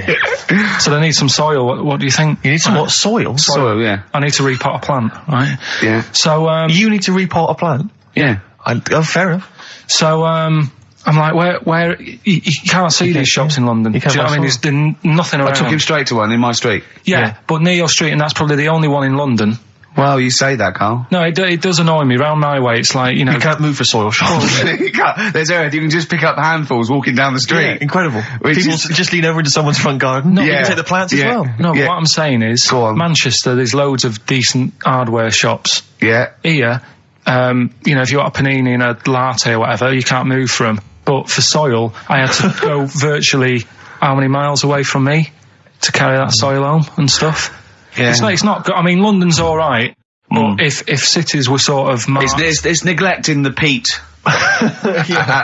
market, really, isn't well, there's barely any mulch available in central London. I'm sick and tired of not getting a good, decent compost of a Sunday. Indeed. So, you know, I'm thinking of moving to the north, where there is loads of soil and gravel. Indeed. And animal shite. Whatever. See, you're eating a biscuit. I can't believe it. Are you bored with this already? Do you know what? MTV called me last week. They called me again yesterday and said, when can they come down to do they're coming down next Saturday, by the way, to do a little screen test for you. They're going to sort of just film you with a little camcorder. You said this. They're going to film you. Are you alright? Do you want to, are you hungry? Do you want to go out and have a meal? I can't believe you're eating while I'm on air. No one can hear that. Do you know who I am? No one can hear that. Explain who I am.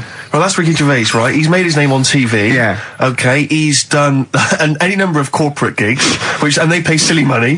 So, I mean, this guy's earning, you know, and really earning beyond his talent. All right? So I think I deserve a little bit more than a little mank eating a biscuit while I'm talking. Rick Gervais? Yeah. Have you won a BAFTA? Yeah, too. All right, so just a little bit of respect. Yeah. Yeah. Carl, well, what have you won? What have you won?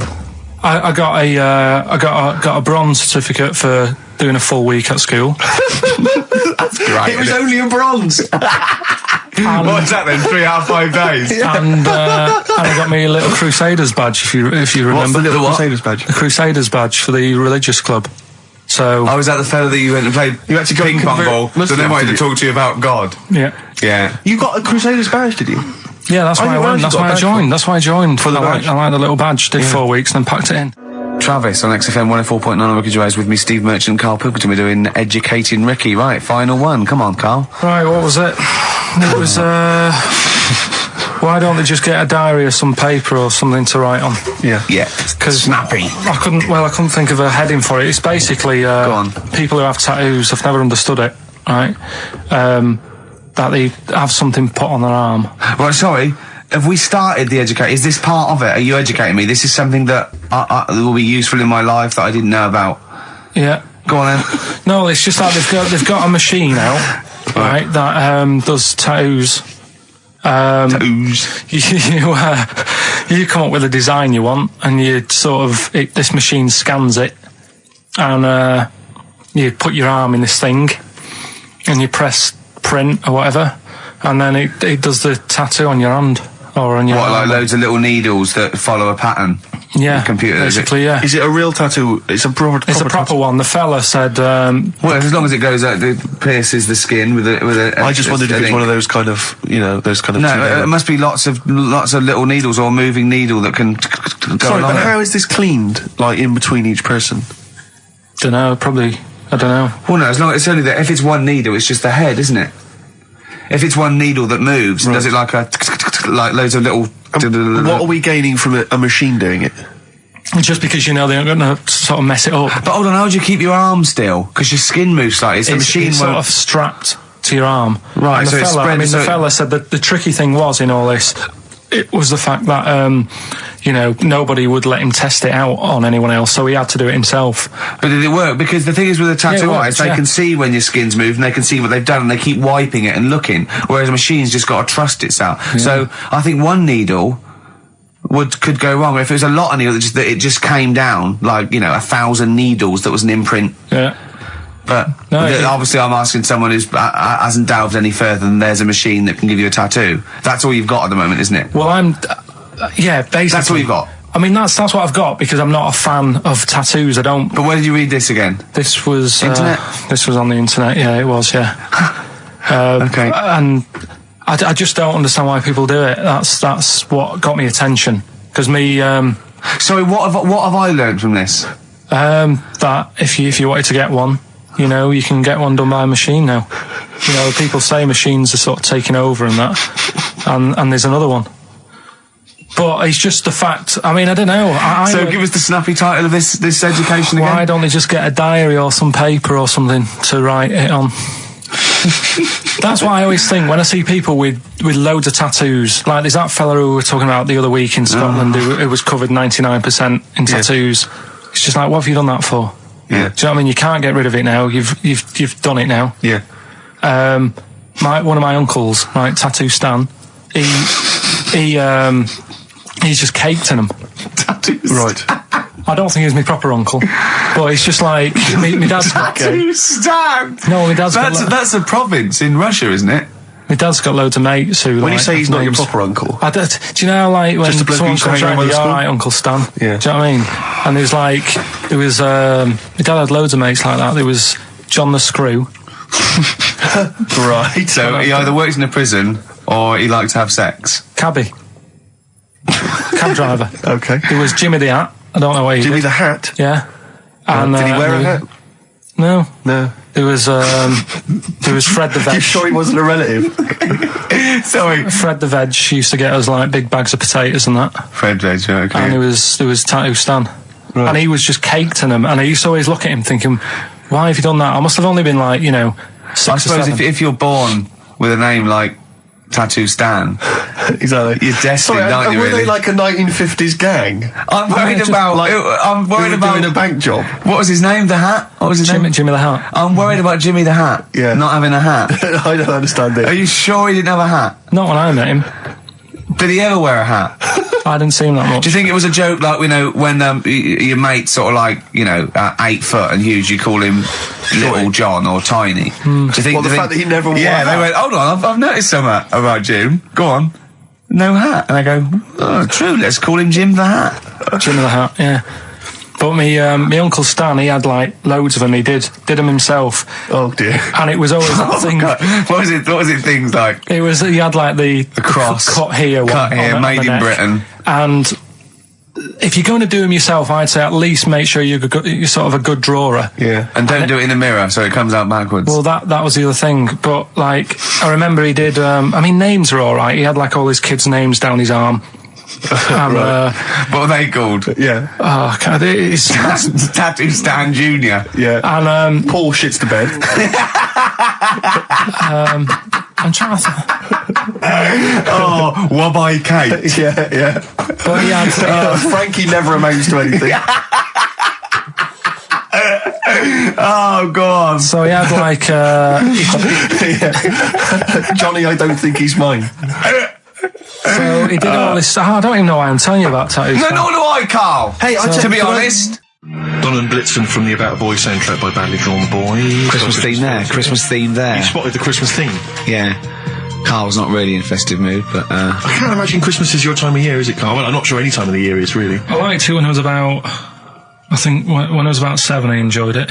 Was that the one? Was that the year, the big year for you? You get loads of stuff. You don't have to worry about anyone else. But once you've got a job. What did you get when were you doing your paper round? How old were you then? I was about 13, 14. Well, that was then you were a man, weren't you? I had to buy stuff. Oh. But you're still not You're quite a having a good selfish time. man, aren't you? I didn't realise this. No, it's just that Christmas. And that's coming from him, Karl. My dad always said... All right, steady on. Dad said Christmas morning was for for me. So he used to stay in bed. So he never... That's brilliant. That's a great thing to say, isn't it? Yeah. Christmas morning's for you. Run wild. Do what you want. Just don't bother me. I'm going to Honolulu for 2 weeks. That's great. Dad, it's Christmas. Do I have to do anything? No. So my mum used to get up because she used to like to see my face light up, you know, when I opened the presents. And then, to give fireworks. And then I'd have to go to my bedroom from about 6 o'clock onwards, because like my mum and dad were into having big Christmas parties, and I wasn't like old enough to go. Right. So they'd say, right, you know, you've had your fun there, you go up to your bedroom, stay in there. Really? Yeah, I remember one year, right, I got a train set, that's what I wanted. Yeah. Right? It's brilliant. Playing with it all day. I thought, I don't mind about the party, I'm happy staying up here, playing with this. Brother comes in, he's had a few, right, he's going, yeah, give us a go on your train. How old is he? He's a bit older than me, so he might have been like, let's see. Well, let him be 18. Yeah, probably about 18, 19, And how old something were like that. I had a train set, so, I don't know, about 14. something like that, Yeah. right? So I'm playing on that, loving it and stuff, and then he comes in and goes, oh, give us a go. He turns the transformer up to like 14. He went really fast for about 5 seconds, broke it, and then he went back downstairs. Wow. So Christmas, I hadn't even got to Sounds Christmas like Day. the Conservative government with British Rail. Satire, that is. Rick, I just thought that there's satire. If there's any satirical shows listening or it doesn't work in any way, because there's the analogy falls down apart from there being a train. Think it through though. British Rail was trains, Yeah. and the government broke the trains in many. Well, they didn't break them, like not officially breaking them, but they kind of. It does work. It's perfect.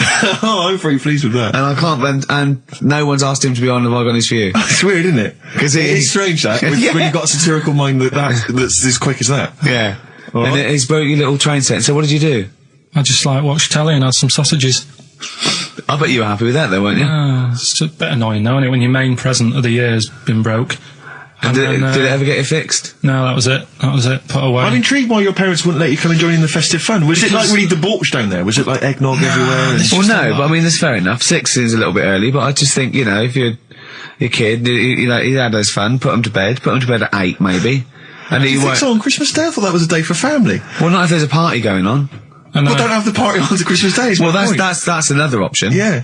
Your parents are weird, aren't they? A strange breed. Well, I think that was the year, right? You're talking about buying presents and stuff. I think I did treat my mum to. I didn't buy my dad anything. I think that was like when I got a bit older, I used to get my dad something because he wasn't that bothered anyway. No. So, got me mum. There was a cheap shop, right?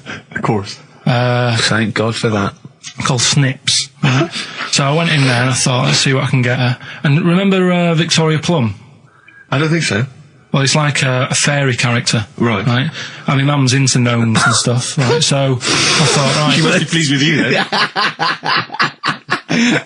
Victoria Plum. I was thinking, is that one of the neighbours? Is it like a brandy Do you liqueur? remember Victoria Plum? Victoria Plum. Victoria Plum, yeah, it's like a little fictional sort of character, right? Okay. So I saw it, I thought, yeah, she'll love that, right? So I did my paper round, saved up for 2 weeks, right? Aww. Got that sorted, went to Snips, bought the Victoria Plum. Next day, I'm in town with her, right? So I think, I know what I'll do. I said, come in here a minute, right? So we go in and we're looking around, and I tested her, right? I went, look at that there, that's alright, isn't it? And she goes, oh, it's bloody awful. Oh, Karl. Oh, Karl. Oh, God. So then Christmas Day comes, I said, don't bother opening it. She said, no, why? I said, Oh, "Don't bother." no! Why did you still give it to her? So, well, it's too late, I'd already bought it. Oh, Karl. So she opened it, and I was like, and she said, oh, that's nice. I said, why are you saying that? I said, the other day you said it's bloody awful. She said, oh no, I thought you were pointing at something else. Oh, no. So that's why I don't get anyone anything anymore. Oh, God. Play record. Oh, God. Oh. That's good, isn't it? Not bad. Gold Rush. Let you down. I'm actually quite affected by Karl's Victoria Plum scenario. Just the fact that, like that eagerness, he wants to make sure it's a great present. He's saved up his paper round. He thinks it's like a gnome, but modern. I'm worried that you're using it as an excuse now, and that's why you're not buying anyone any gifts, because you've had your fingers burned once. I mean, you were 6, 7 years old. To be fair. No, you weren't. You were about 13, weren't you, if you're doing your paper round? Yeah, it must have been, yeah, 11 or 12 then. All right. Yeah, so I'd saved up. Oh no, I'm not using it as a thing, it's just that... What did you get your mum this year? I've sent them some money so they can get a passport. So they can get a passport. What do you mean, where are they? Immigrants? Are they trapped No, 'cause somewhere? Well, they're in a holding bay somewhere in Dover. Yeah, I got What a do you friend think- who's a truck driver who's going to sneak them across. For New What Year. do you mean? So they can buy a passport. What do they do? Sell it when they were No, a bit they're a bit down in their luck. No, they haven't got that much money, right? They've never been abroad, and the mate said they might take them next year, and they said, "Oh, we haven't got a passport." So You've I got to thought, buy a passport, have you? Isn't you that got- your God-given right as an Englishman? "No, you got to pay for them. They're 30 quid each, so you better had to, otherwise they're conning me." Right. They So said you it's send them 30 quid. 60 You don't quid? get born with a passport. Of You course you send them don't. 60 quid in an envelope, have you? Well, check. Right. I love that. He'll be watching telly and France will come on and he'll go, "Oh, what do you think of that?" She goes, "It looks bloody awful." Yeah, Don't oh, open it. no. Don't open it. Don't open it. So you've not paid for a holiday for them. You've No, I've you've just given sorted them- out the, well, it's the better prize, isn't it? Because they can't go anywhere without it. Well, the passport keeps on giving. Yeah, It's the perfect so- 10 years. That is, yeah. So, but no, I never used to, I mean, I can't think of other things. I used to get me dad once I started getting him stuff, it used to be a dressing gown, Yeah. and then, but as an extra surprise, I used to put like a cigar in the pocket, so he'd think that was it. Yeah. Then he'd put it on and put his hand in the pocket. Right, and then he what's just this? hit you because he thought you'd nicked it.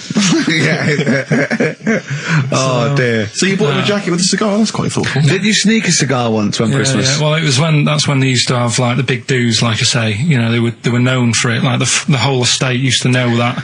You know, we were having a party. Yeah. So, So they'd all come round. so they all come round and You know. have food and drink and that. And, pocket the, yeah, I can't ornaments. imagine. I cannot imagine how unpleasant that must have been. Awful. And you locked in your bedroom with a broken train set. Yeah, crying. And looking at Victoria Plum, Yeah. whatever that was. In the bin. Oh, in the bin, yeah. And hear a mum saying, "And he got me this." Got me this Isn't this piece shit? of rubbish. You could hear him just throwing it against the wall and all, laughing. and all the neighbours laughing. Yeah. And you'd come down, just be in pieces with loads of spit on it. Yeah. Just They loads of just scratched gob out on the it. eyes. And all the Polaroids of them just like laughing at Yeah, it and pointing. stamping on it. all right. Just brought it all flooding back. But no, I used to get up in the morning and then like they'd still sort of all be there asleep on the floor and on the sofa. And Oh, that's awful. Carl. That's terrible. Christmas is surely the one day a year which is a family thing. It's for the kids. They're the ones no, that but are... that was Boxing Day. Well, I know. Oh, that's all right. It's not- It's over. It's over. Yeah. Back on the Christmas bike. is over. All right. Who's going to pay for this? What, me? Yes, Carl. You're doing 2 rounds today. Yeah, what's your paper round supporting the entire family? Yeah. No, so I used to get up and like go downstairs and they'd be asleep, so I'd be mooching about trying to find like another present that's still working. I love the idea that these people from the estate had like squashed his presents. So I found a cigar that had been sort of lit up and then put out, so I thought, I'll have a go at that. I went outside and had a go, and that's the last time I smoked. Right. I tried it, I thought, I don't like that. I love the fact that he does everything once. Yeah. In his life, it's a line of, I've done everything once. I don't need to do it again. Teenage Fan Club from the XFM Christmas album, and that's Christmas Eve. Their guitar sounds are just brilliant. They're just always so nice.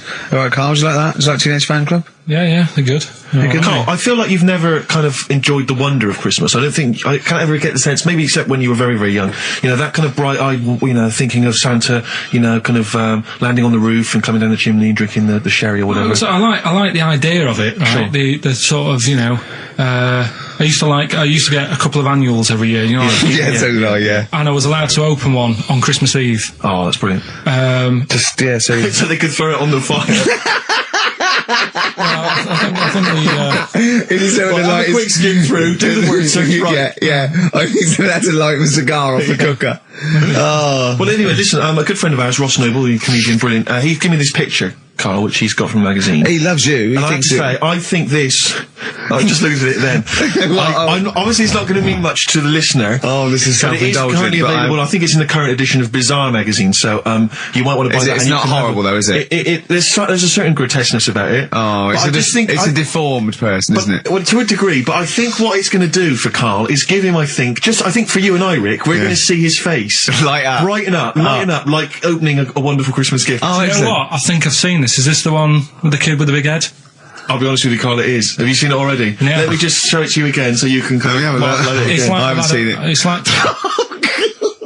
Yeah. We shouldn't be laughing at that. No, but that is like the kid who I went to school with. that is the same. That can't be the So same. do you recognise him? Seriously, that is the same thing he had.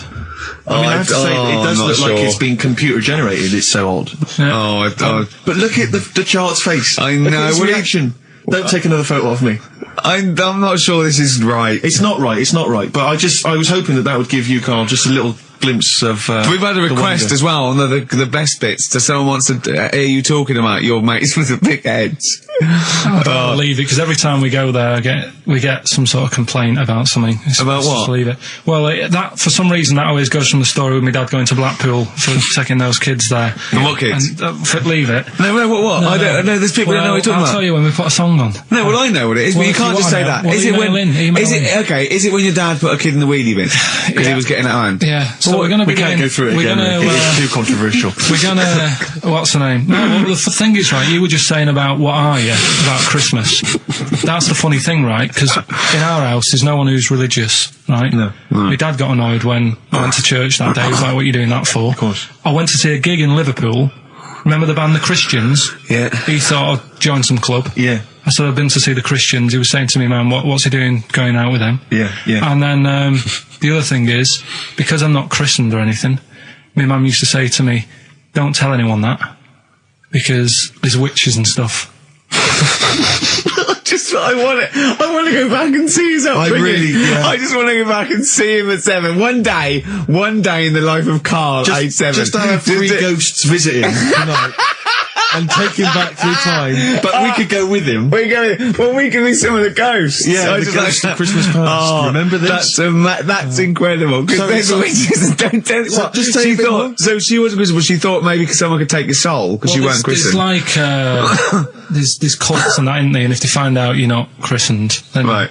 I don't think they care. I don't think a lot of cults care. Well, But what can they do if you're not Christian? I don't know. I just said all right, because then through that time there must have been a time when. But hold that was on, a now they problem. know. Yeah, but I'm older now, so I'm all right. She used to worry about me playing out on the street. Oh, she was worried about whether you were naive and stupid and easily led. Well, yeah. No. Good point. No, you're right now. Yeah. So- yeah. Good. Yeah. I just have to show you something, Rick, before we move on. I know we've got another Educating Ricky, but someone just sent this in. Yeah. They've been looking on eBay for Victoria Plum. You're joking. Come here and see the photograph. Oh God, that's fantastic. That's it. Oh God, he got that for his mum. It's the worst piece of tat I've ever seen. Carl! Carl. Imagine how. Oh, Gutted. Carl. Imagine how. Look, think of him now, right? There it is. That's the worst thing I've ever seen. I'll tell you, it looks like a Diddy man gone wrong. It's it looks like a extraordinary. Diddy man prostitute. That is. Is that the one, Karl? Is that... Well, it was a different colour. I had a yellow at mine. No, but look. How do they get? Tell them they Okay, so, go into eBay. So you need to log on to ebay.co.uk. I'm sure you've used it before. It's the online marketplace, ebay.co.uk. And if you type in Victoria Plum, I'm assuming that you can track this down. That's amazing. It's the worst piece of rubbish just I've ever think seen. how cute he was as a kid, though, doing that. Just think of him, just going, just seeing that and thinking, oh, like she likes gnomes. It's the worst thing I've ever seen. I mean, to be fair, I don't know what her prize collection of gnomes looks like, but I can't imagine they're much better than that. I mean, gnomes are a fairly grotesque thing. But certainly your mum's taste and discretion is... Did you have those houses on your estate? You'd go in there and it was just loads of those dolls still in their packaging all around the room. And sort of like one of those homes that keeps the sort of packaging on the 3-piece suite. Why don't you buy another one for her for Christmas? Yeah. It's $3.99. It looks, but that's £2.49 because that was $3.99. Well, Oh, buy it, Karl. no, 'cause I've sorted out her passport this year anyway. I'll get her that next year. I've had an email from Andrew Forrest who has just simply entitled it Karl Pillington. Oh, Karl Pillington. What do you think of that? That's got to be your new name from now on. Oh. I had a mate who used to use it. What, he used to call you that? Yeah. Was that your nickname at school, Pillington? No, it's not my nickname. It is now. No, it's not. It is now. Pillington. Pillington. Oi, Pillington. Oi, Pillington. Pillington, do my homework. Where do you live? Where do you come from? Pillington? No, there's this lad who called Mark, right, who I used to go to school with, who used to call me that. And his mum, right, was like obsessed with cleaning. and I was never allowed in their flat. He makes the place look untidy. So she used to, I don't know if it was just me or all his mates, but I used to turn up and she goes, yeah, he is in, but you know what you've got to do? And I used to have to go round the side of his flat, and he had a computer, right, which I used to play. I didn't have one at that point, but he had one. And I used to have to go round the side of the flat and stand at his bedroom window with his window open, and I'd be sort of leaning in playing the game. You are joking. I'm not. His mum. You had the weirdest upbringing I've ever heard. The things you were willing to do. It's the strangest. What is this town like? No, I stopped going once. Was there always music? Right? There's the horse in the house there. Oh, look at these two kids with big heads and webbed feet. All right, Ronnie. All right, Reggie. What was it like? She was obsessed. It's like you've grown up in a cartoon made for children. Yeah. No, his mum was really obsessed with cleaning. Can I play it through his window? I used to... But Mrs. Ramsbottom, can I play it through Mark's window? Aye, you know what you have to do. She used to be up till about 3 in the morning. Pillington again. Have you washed your hands? What, up till 3 in the morning? Washing? She used to be up doing the tiles in the kitchen. Washing until 3 in the morning? It was at 3 in the morning. And for ages and ages, that saying that out on the tiles, I used to think that came from, like, his mum. Because she was out, like, cleaning them late. So, till I was about 13, I thought that saying, out late, on the tiles... Yeah. Was... And now you're not confused by anything. Well... There's no misunderstandings in your life now, is there? So he was allowed to walk in and out of the house, was he? Oh, he was alright, and he used to come round to ours a lot, and my mum used to get these pies from Hagenbach's, right? So... I don't know what that is. It's at that bakery where they used to chuck the cakes out the back, I'll tell you about. Yeah. And you at 6? He loved it, but I could never go round to theirs, or if I did, it was like, well, yeah, he is in, and I'd go, alright, and then I'd walk round the side of the flat. Stand outside. Why did you ever knock at the door? Why don't you just go around and knock on the window? Just to check he's in, because he wasn't always in his room. If he was in the lounge, he'd have to go to his bedroom, and then that's where meet you. This is the strangest. And you'd play a computer game through the window. You say it was a flat. It wasn't like a 5th story one, and you had to get in one of those kind of cleaning contraptions and like winch your way up. I love the idea of that. So. Pillington. Clocks from the Coldplay on XFM 104.9. I'm Ricky Gervais, with me Steve Merchant, and back Karl Pilkington. Hey. He's raring to go. That's nice when you have a bit of time off, isn't it? Yeah, how long have you had off now? About 3 weeks. About 3 weeks, yeah. We can't do that because we're sort of self-employed. We'd be letting people down, but it's different when you get paid anyway, whether you turn up or not. But good to have I'm never off ill. That's the first time I've ever been off ill. Like, well, no, I mean, just you're off 2 weeks and then you're off. No, I just wish I was the kind of person who could let down an audience of regular listeners. Yeah, but like I say... Well, no, we spoke to you, you weren't that bad. A cold, you don't go home for a cold. We were discussing this last night in the pub, and, you don't go home for a cold. Okay, so moving on, what have we got then? We've got some great songs. I've brought in the Smiths, I've brought in Buzz Cox, I've brought in Neil Young. I know Steve's got some hip-hop. Some great hip-hop. I've got some great Elvis Costello. It's going to be great. Karl, come on, concentrate. You've been away for 3 weeks. Just annoyed. No, stop saying that. Because you're annoying me now. Why? What you do? Go home ill? Oh, he's annoyed me. Oh, has he? Yeah, I got I'm a little bit annoyed. Can I have some time off but still get paid? Yes, of course you can, Steve. Karl. Right, he called me up, winding me up about this, and right, I'm 30. Right, I'm 30 now. I can only remember being off 2 times. Oh, his memory's going as well. You had some time off. And both of them were when I was at school. What's school? One when it was windy. Why did you have time off? Because it was windy. But to be honest, Karl, that lasted for 7 years. Your time off at school. Why did you have time off? Because it was windy. Were you windy, or was it windy outside? No, it was like when... Your auntie wasn't out the window, was she? When the winds were bad in the 70s, and my mum said, oh... What? I remember space operas and flares. I don't remember the winds being bad in the 70s. Well, my mum just said, you might get blown into the road, so don't do that.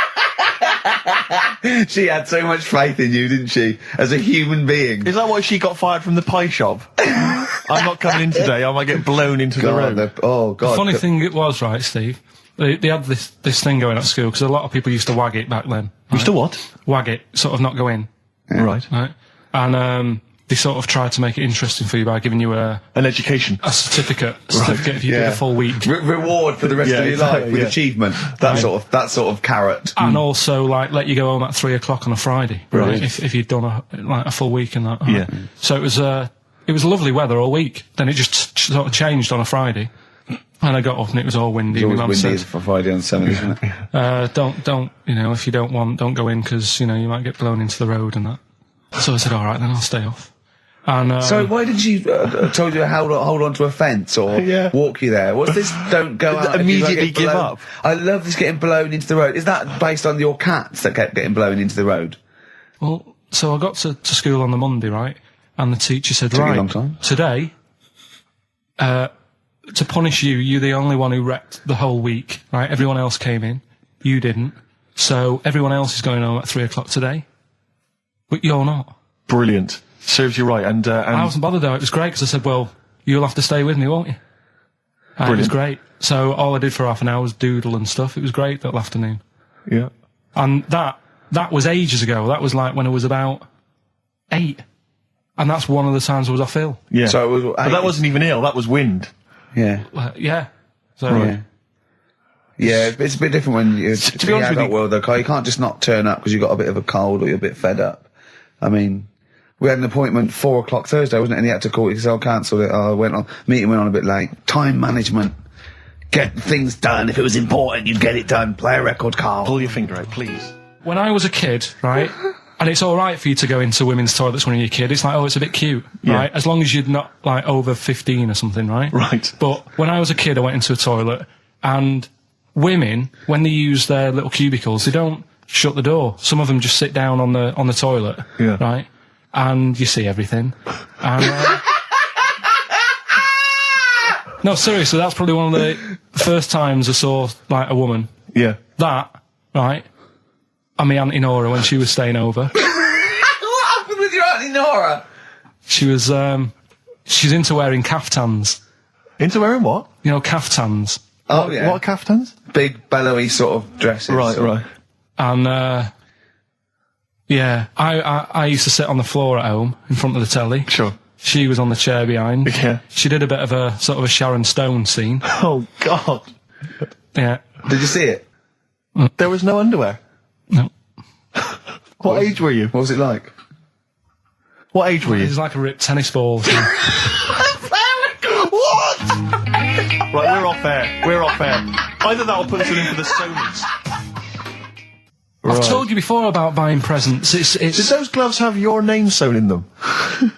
And a piece of string that ran over the back of your duffel coat? You know, I've never been into getting presents and that. I had the problem at that Christmas one, that time with the Victoria Plum. Yeah, we'd hate that. We'd hate to bring that back. We've done that. Because you talked about it because it's kind of to do with your dad, isn't it? He's a very bad gift buyer. Was that the problem? Well, yeah, my dad just wouldn't bother. It was my mum who sort of made an effort, and she sort of worked out half of what I wanted, then she left it to my dad to get it off someone, see if he could get one cheap or whatever. I love the fact that usually people talk about, like, drinking heavily or violent abuse, right? Yeah. But here's what he's been left with and scarred with from parents is bad gift buying. Yeah, and That's the not so Victoria bad, Plum is it? incident. In the greater scheme of things in the world, Yeah, but- that's not a bad thing to have, is it? There was this is what it's like about getting presents and stuff, right? With my mum and dad. Go on. My mate, Colin, right? He Colin had, Makin? No, Colin Bailey. Oh, right? yeah. He had a little Sinclair Spectrum, right? Yeah. Computer, which was like the thing to have at that time, right? yeah. Used to always go round to his house. The deal was... Not the one you had to play through the window because you weren't allowed. No, that's another lad. Oh, right? yeah. This is a different lad. And the deal was, he came to our house, and my mum gave him a pie. And then I'd go round to his, and I'd stay there for a few hours playing, Hungry Horace and stuff like that on it. Sure. Right? Now, my mum and dad knew that I really wanted one of these computers, right? So I waited about a year. Came round to Christmas Day. I thought, I reckon might have one. Turned out they bought me the wrong one. They bought me a ZX81 instead of a Spectrum, right? And Christmas Day, I'm there trying to load the games up. It's not working. I'm thinking, what's wrong, right? And the thing with me, when I was a kid, I used to get quite sort of agitated. This is the moment. Right? I found out that it needed a RAM pack to make it work, right? Looking in the thing and it's saying, and make sure you put your RAM pack in the back. And I was like, oh, where's the RAM pack? And my dad's going, I don't know, I've got you the main bit. That's it. So, I was that wound up, I just was sick, right? Just sick. I didn't feel sick or anything. I just was like, oh God. Went to the sink, just sick. Because I was that on edge about it. I said, come on, we've got to get one. And my dad's like, Tandy's shut. We're not gonna get anything today. Ruined again, Christmas Day. That was after the year when my train set got blown up by our kid. The following year, no RAM pack. And now you ask me why don't I get good presents? He's scarred. He just I'm gonna die. Honestly, I'm gonna die. He's just screaming sick. Yeah. There's no RAM pack. Did you get to the bottom of it? Why wasn't there a RAM pack? You have to buy them separate. Oh, right, okay. What do you mean I can't play Frogger? Oh no. So, wasn't there another incident when you threw up? Spontaneously threw up? Through sheer anxiety? I do get it. It's not so much now because I've relaxed a bit, but as a kid I used to be quite on edge all the time with certain things. Do you think that's what happened to your cat wind that kept being sick? That it didn't get the food it wanted and it just threw up? Do you remember that? Yeah. God, so they shaved it. Yeah, but again, you see, the cat thing, I mean, it's mad. I was thinking about it the other day, right? I used to think I had quite a normal upbringing. You didn't. Right? And someone was talking Your about the mother cat. once told you not to go to school because it was windy, Karl. It was not a normal upbringing. The cat was being sick, so she shaved it, so it was easier to clean. Right, well, my mum and dad went on holiday, right? And I stayed at the Rosses down the road. Oh, yeah. Only a kid, must have been about 5 or something, right? And, I was always running around in the house. I had a lot of energy as a kid. What the Rosses did, they had this cat that was dead violent, the most violent sort of angry cat I have ever witnessed. A tiger. It was honestly, Steve, if it was bigger, it would have been, because it was just always having a go at you. Yeah. If you went to pat it on the head, it went to bite you and stuff. And what they used to do with it, to stop me running around, I'd sort of be running around, and then I'd get a bit tired, and they'd say, have a lie down on the settee. So I'd lie down on the settee and I'd nod off. And what they used to do, I'd wake up, and I'd put the cat on my belly. Right? So I'd be scared to move because it's like it's going to get me. But it would keep you there. It kept me there, and it used to sort of slaver on me, and they'd sort of, go out or whatever, and I'd be lying there. That's not normal, is it? Karl, sorry, were you created by the Brothers Grimm for one of their fairy tales? What kind of a life is that? A cat paperweight to keep Karl in place. He keeps blowing around. It's windy. We'll have to weigh him down. Be careful. Your mum probably told him that it's a windy day. You got to get something heavy on him, otherwise he just gets blown into the road. God bless him. Did I ever tell you about my Uncle Alf? No. He wasn't a proper uncle, right? But he was just one of my dad's mates and that. And he was getting on a bit. He must have been about 60, which is pretty old when you're younger and that. And he was the same. He used to always wear a suit and that. But he was never in good nick. It was always like a rough suit. But it doesn't matter. He's still making half the effort and that. Yeah. And he used to sleep in a dinghy. Right, my Uncle Alf. What, in his house? Yeah. Why? Well, in a flat, he's in like a little bed sit. Because he only had a little bed sit, and he was into boats and stuff. So he had this Two birds with one stone. Had this little dinghy, had a little flat, thought, well, it's tight space and that. He had a dinghy as a bed, and he had 2 tellies, right? He had 2 tellies, one that the sound worked on, the other one only the vision worked. So if you wanted to watch a programme, you had to turn both on. Put them both on like BBC One, turned one up and watched the other one. Wow. That's extraordinary. From his dinghy? Sat in his dinghy. That is brilliant. It was an inflatable dinghy, it wasn't like a wooden. Yeah, an inflatable one, big inflatable Did you ever go around and visit him? Yeah, now and again. Was it weird seeing a 60-year-old bloke in a suit in a dinghy inside watching 2 tellies?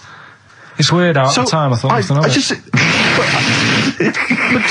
Which of the TVs stopped working properly first? I mean, did he... let's say the sound went on one of them. Yeah. Did he carry on watching the other one, hoping that the other one was fine? No, he went and got a new telly, and then the vision went on that, and he went, oh no. He went, hold on though. Wait a minute. I've got another telly in the wardrobe that I haven't used. It must have been like that. Yeah. Wow, he sounds brilliant. Is he still alive? Yeah, he's still around, yeah. I haven't seen him for years, but he used to... was he married? I think that's what happened. I think his wife passed away, and that's when he had all this, he had a boat. And it's like, oh, where am I going to put it in a bed sit? And it was like, hang on a minute. Yeah. You know what I mean? Sleep in that. So, Nah. I wonder if he ever brought any women back. Just the idea of bringing them back, getting down to it. Shall we move into the bedroom? Ahoy! Oh, that is fantastic. What were we talking about before? I was until you know the most complaints ever, the Last Temptation of Christ.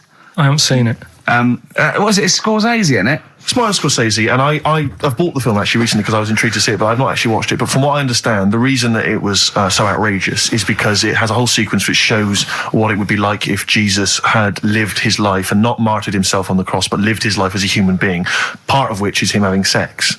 And so I think that was chiefly what the outrage was, that it was showing this godly man to be, you know, as human as he was supposedly, you know, because he's supposed to be human as well. So that's the reason. That was the reason that there was complaints there. I don't know. I haven't seen the film. Well, I can't say. You see him, do you? You see him having sex, I think, yes. Although it is an actor, Karl. Yeah, it's not actually Jesus Christ. It's not the real. It's not the real Robert Powell. No, it's an actor playing Robert Powell. Is that, you see, sex on films and all that, right? When I was growing up, I'd be watching. No, I'm just saying an example of this, really, right? When I was growing up as a kid, and I'd be, you know, watching films with my dad, right? He'd really be enjoying a film, right? And then a sex scene would happen, right? And he'd go on film. Or just behind you. In the film, a sex scene would happen. Your brother up to his old tricks again. And he'd get up and go make a cup of tea. Right? Typhoon? That he'd stolen from some sort of telephone box. And like, even recently, he thinks it ruins a film. Do you know what I mean? Because there's no need for it to happen, is there? Really? Yes. Why? Sometimes it's warranted. If the film itself is there's some films it isn't though. Some films it isn't. Of course, some films it's arbitrary. I think the films that him and his dad watched together on Channel 5. Probably not. Is it only on Channel 5 in your house? But let's put it. Yeah, if you're watching, you know, I don't know, a late night Friday night, you know, from 1983. Yeah, Illegal Briefs.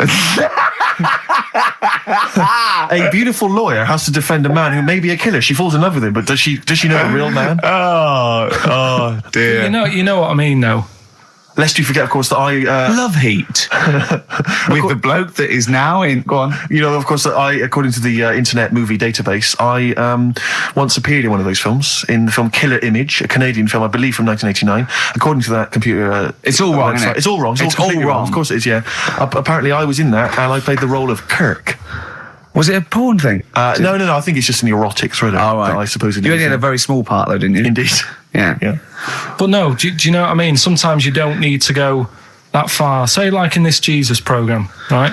Film. What's it called? The Last Temptation of Christ. Just like talking.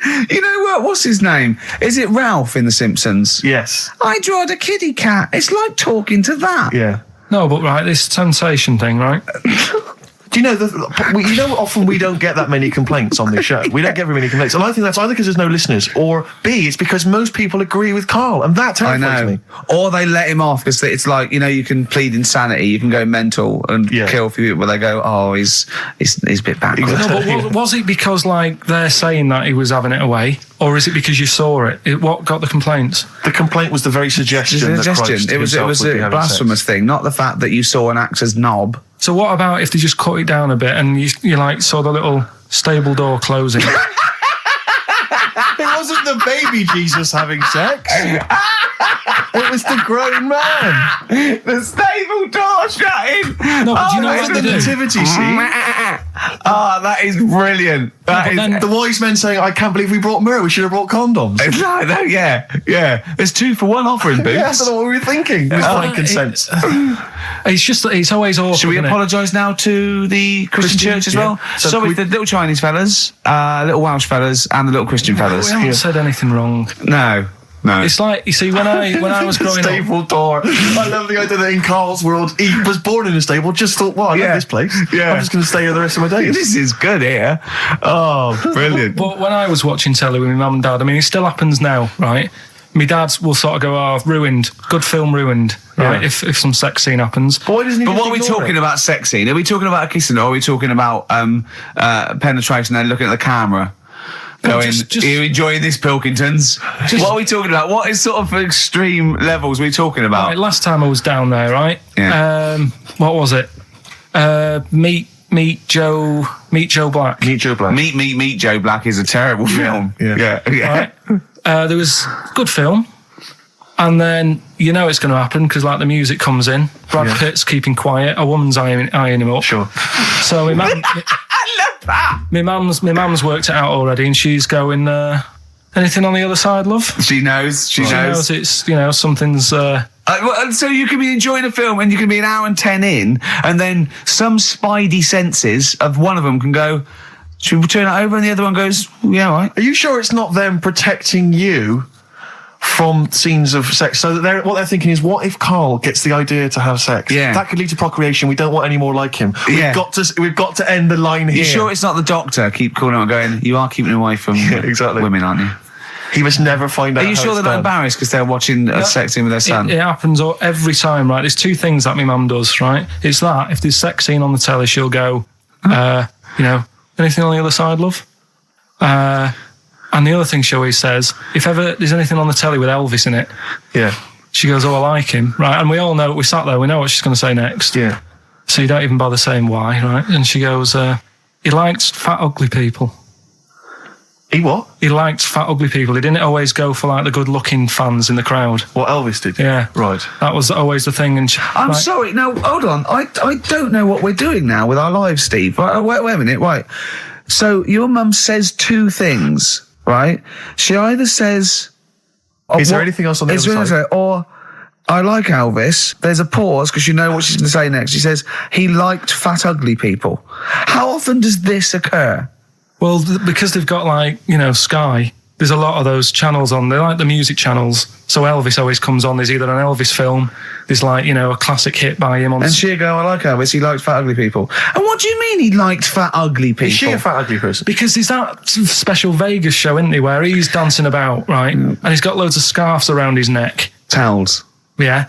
And like, he always hands them down to the fat, ugly ones. Right. And I always say it's because they're the fat, they've got a sweaty face because they can't, you know what I mean? I don't know what world they live in. I don't know how we've gone to this subject. What sort of world are you got when you're watching his face? And what do you mean fat, ugly ones? You mean they're in the front, they're sweating a lot because they're a bit chubby? So she thinks, is giving them a towel because it's he's really going, wipe your face, you're putting me off, you fat cow. Stop sweating near me. There's another one. What? So, hairy Chinese kids. Yeah. Jesus. We haven't slagged off hairy Chinese kids. We slagged off Chinese. We didn't slag anyone off. We just said they really haven't got a town as such, and they wear shoes. What did we say? Yeah, little wooden shoes. And what did the I just don't know how we got onto Elvis and big fat ugly women. I don't know I don't know how we sidestepped from the Last Temptation of Christ. Did you see that Fat Girls and Feeders program? Go on a minute. Eh? What's Tom Petty first? Oh, brilliant. It's a great song. Breakdown. How many Tom other Petty. radio shows have talked about Last Temptation of Christ, Chinatown, fat ugly women? In 60 minutes. Exactly. Incredible. Sony Award winning. I've always wanted a little owl on my desk. I'd like be doing work and there'd be a little owl there and I go, can you give me that pencil? And it just sort of goes over and gets me a pencil, goes, cheers, and it just watches me and it thinks I'm brilliant. Do you know what I mean? Not really, no. No? No, I've never had an urge to have any kind of animal sat on my desk. No, Karl? You'd like a little owl, wouldn't you? That helped you? No, I had a little magpie, didn't I? We've talked about that. Oh, he came down and started pecking your grifter, didn't he? Yeah. What was his name? Maggie. Sure. Brilliant. Inspired. And you took it to school and it didn't come back once, Didn't come back. Didn't see it again. Oh, dear. Did it ever peck your head? Because you used to have hair, didn't you? Mm. Yeah. No, it did. It started getting a bit violent. Really? Yeah.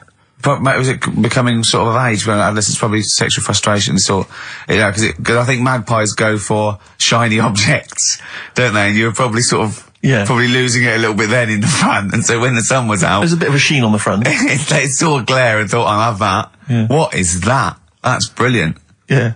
Or as it was sort of pecking away, it mistook it for a tree. Yeah, because of the noise. Because of the noise. Yeah, the hollow sound. Go on. Women wearing trousers and that, right? On the estate that I grew up in, right? There was a woman about 4 houses down, right? Rough. She's the one. She was, or the estate? She was, right? Yeah. She's the one whose kid took a horse into her house. Yes. Right. Now, we won't go over that again. No. If you're a new listener, I think we covered. I think they get That's the all you idea need to know. Right? Yeah. Now, she used to wear leggings. Yeah. No, they're a bad idea. They are a terrible idea. I agree with you there, Karl. If you're a lady of What the colour? normo persuasion... Were they pink? No, they were sort of black, but with all bits on them. Oh, right. Do you know what I mean? What, toast and Just horse bits. droppings? Yeah, go on, yeah. And she used to, she's quite a big woman. Sure. Pauline Quirk, I think Yeah, we described her as. Look like a light bulb when It she was is those bending kind of over in women that are leggings. attracted to leggings. Yeah, I know, yeah. They are drawn to them like a moth. Sort of flame. Yeah. She used to wear them, and that's what I remember when I read this piece. She used to work on one of those sex line things. Right. Right, she used to do that. But What, was she, an engineer? the weird thing with her was, she had big eyelids. Right. Go on. that were too big, and this is what I was thinking. What right? do you mean she had big eyelids? How big do eyelids have to be for you to go, they're big eyelids? What was she shoplifting with them? Would she come out of Dixon's with, like, radio stored in them? What do you mean she No, had it big was eyelids? It was another one of them popular things around our way. Do you know? Like, What do you mean popular things? They didn't people go, have they go, oh, I'll tell you what, they're all the rage. Can I get some big eyelids, please? No. It was just like one of them things that people suffered with. Just big eyelids. They could hardly open their eyes. What do you mean? What do you mean? That's one of them popular things around where I grew up. People had big eyelids. They could hardly open their eyes. What does that mean? What sort of freak town were you born in? You had webbed feet people with big heads. You got women with big eyelids. What does big eyelids mean? Are you confusing her with the horse? Yeah. Did she have hooves? Look, what? Just too much skin. It was like the neck of a chicken, but on the eyes. Well, what's your point? Anyway, so there's this big eyelided woman with the And leggings. that's what I'm saying to you, though. That's when I read that story with people with trousers. Yeah. I went from that. Yeah. To into a that. woman who used to have big eyelids. I still know the point. But then, and also the other bloke who had the eyelid problem was a mate of mine. Right. His dad had it, and same problem, massive eyelids. I don't know what that means. I don't know what that means. I used to say to my mum, I'm going round to Dave's house. Yeah. And Or Drew say, Pig, well, as you call him. that's all right, but make sure his dad doesn't take you out in the car, because he could hardly see. He had to have his head. He gets to tilt his head back to keep his eyes Make open. sure! Did he have a couple of matches with him at all times? What a load of gobbledygook. But this began as educating Ricky. I know, So it's what, like he was people thinking, with eyelids. but it's like you're supposed to make that leap as well. Yeah. If I mentioned the trousers, Ricky will probably be thinking about people with big eyelids and women wearing leggings. Play a record, Carl. Got nonsense. Adverts. No. Oh, right. I had so The- much the mash farmers- last night. I had so much sausage mash, the second helpings, that I had to sit on the edge of a seat so my stomach could hang down. I love spuds. Spuds and bread. I could not do without spuds and bread. I feel like maybe I could make my own bread. Spuds, I wouldn't know where to start with a spud. Yeah. And it's like, they're amazing. You can boil them, you can broil them. Yeah. I don't know what broiling is, Nor do but I. I suspect it's tasty. I don't think it's as good as... I mean, obviously the chipped potato is... For the working everyone's classes, favourite. the chip. It was always on. The chip fat fire was always on in my household. The ceiling, the death trap fire, polystyrene ceiling was Yeah. yellow. Exactly. Come Wednesday in our house. Yeah. And, always had chips. Because all I remember hearing, if I think back to my childhood, all I remember was, gotta stop and get some potatoes, or phone your dad, tell him to get some potatoes. Well, that was your job, wasn't it? Get Carl? the potatoes. Yeah. It was I mean, it genuinely, it does concern me What because did you have to do? Didn't you have to fill a diary out for your Well, it's teacher? when, do you know when you're at school? I don't know if you do the same thing, but you get like a little red book, right? And every night, I think it was a way of the teachers sort of keeping an eye on you. So if you went out robbing, if you wrote it in your diary, they'd go, what you're playing at, Sure. right? So you'd have to write down what you did every night. Yeah. But I didn't get up to that much at that point. Sure. I used to just go on my errands. Yeah. And it was my job to like... I haven't heard errand since the 70s. it's nice to hear that. Just go on. I went to U-Phase, right, the little local supermarket. Yeah. And I got... What's it called? Euthanasia? What? I did... U-Phase. New phase. U-Phase. U-Phase. Yeah. H-U-G-H. U-Phase. Oh, Hugh Oh, it's Phase his is his name. name, right. Yeah. Yeah. And I just had Euthanasia, to get right, yeah. I just had to get like a bag of potatoes. Of course you did, yeah. And a Essential. loaf. Staple. So I used to put that in my diary every day, and it got to a point when like even the teachers were like, just make something up. Yeah. Stop putting the same thing in. Start joyriding or something. Live. I love the fact that he was fascinated by the strangest village in Britain, but the stories he's told us about where he comes from, there's him going around with two fellas with big heads, webbed feet, a little pigeon-chested bloke, him on his grifter with Maggie pecking at him, his dad in a telephone box nicking groceries, and a horse in the house next door. I mean, how strange was his upbringing? And him hanging from his satchel. Unbelievable. There's another woman who I remembered. Actually, I'll tell you later. Go on, what? I'll tell you later about another woman who I remembered. Give us a teaser. It's just a woman who rode around on a three-wheeled bike with her husband in a basket. Right, I'll tell you that. Right, and the final you don't get clip. teasers like that on the other radio That's station. a hell of a funeral service. Right, listen. Right, tell us about this woman. Well, it was just because you were saying about the, our living. We are broadcasting now, aren't we? This is actually going out. This is live. This isn't us sort of like... Yeah, but you were just talking about how I lived in an odd village. Yeah. With kids with big heads and all that, right? And what I wanted to do... What is that again? There's two kids with big heads. Yeah, they just had sort of big heads and webbed hands and that. They went to my school. And when I spoke to my dad the other day, because I'm going to see my mum and dad tomorrow. Oh, yeah. So I said, have we got any school photographs with the big-headed kids in? And he said, no, nobody bought those sort of school photos because they were in it, so it was always a bit ruined. But I said, well... No, he said sales would, because he obviously talked to other dads and stuff like that, and he just said, no one bought them. But anyway, so... I would love them. Yeah. That's why I'd buy them. Yeah, but I wouldn't stand out, would I? If it's on the mantelpiece. Yeah, well... But anyway, so I was talking about, When you say they had big heads, what do you mean? Do they look like someone from Doctor Who? They were just quite big. But they weren't related? No. So why did two blokes with big heads and webbed feet? I lived in a weird area. There was a chemical plant close by. I can't believe you've never told us that before. That explains a lot. Not just the freaks in your neighbourhood, but... No, there was loads of weird stuff going on. There was this, like I said, there was this woman who used to live in one of the council flats, right? And she had a three-wheeled sort of big, what do you call it? Three-wheeled son. He was the weirdest bloke we ever knew. Well, they call it like a big tricycle, but for an adult rather than one for a kid. It was a big one. It wasn't a motorbike though. It was a no. It was a push bike thing. Right, yeah. And she used to sort of ride down the road with a fella sat in the basket on the back with his legs dangling over. And they'd be going to the pub and what have you. Was it a different fella each time or the same one? No, same little sort of bald-headed fella. Sure, it wasn't collection for organs and things. Bring out your ale.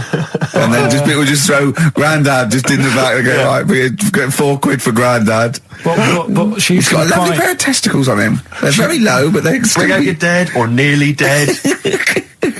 She used to pick on her husband quite a lot. They'd be in the pub and what have you, and they'd be sat by themselves, but she'd always be sort of, having a go at him, moaning at him, sort of pushing him about and that. So my dad and his mate, right, they went round to their house, knocked on the door, she answered, and he said he was a copper, right? He said, Detective Pilkington, gonna come in and have a word. So I'm just going to make a note of impersonating a police officer.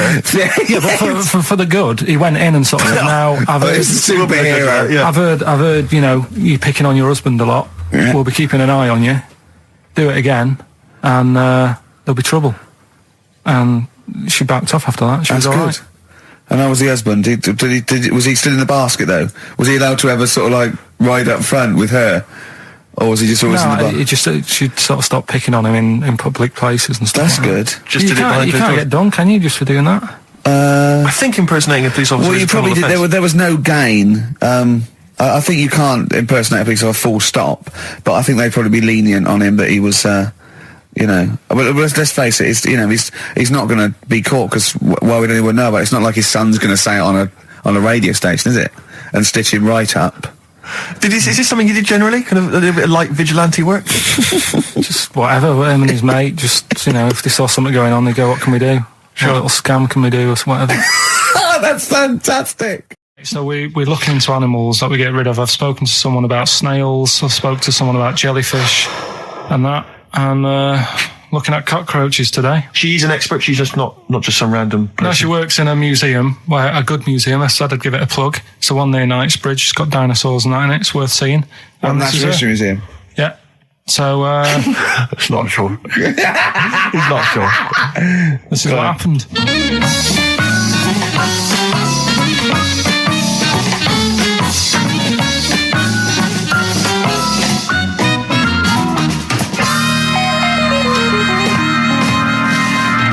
Now, what I'll do, I'll tell you as much as I know, and then you can fill me in if I'm right or wrong. And then at the end of it, we'll get to the bottom of whether we need them or not. Okay. All right. So, first of all, the first thing that I found out is that they have 18 knees. That's not exactly possible. They're insects, so they have 6 legs. Yeah. And a knee is usually the junction between femur and tibia. That's sort of classic human knee and every other animal knee. So with 6 legs, you can only have 6 knees. Could somebody sort of got mistaken for seeing one that was a bit double jointed? I think you're grasping at straws or something. All right. Well, we might have to come back to that one then. Okay. They can hold the breath for 40 minutes. Well, they don't do that because they don't breathe in the same way as us. They breathe through little spiracles, holes down the side of the body. So,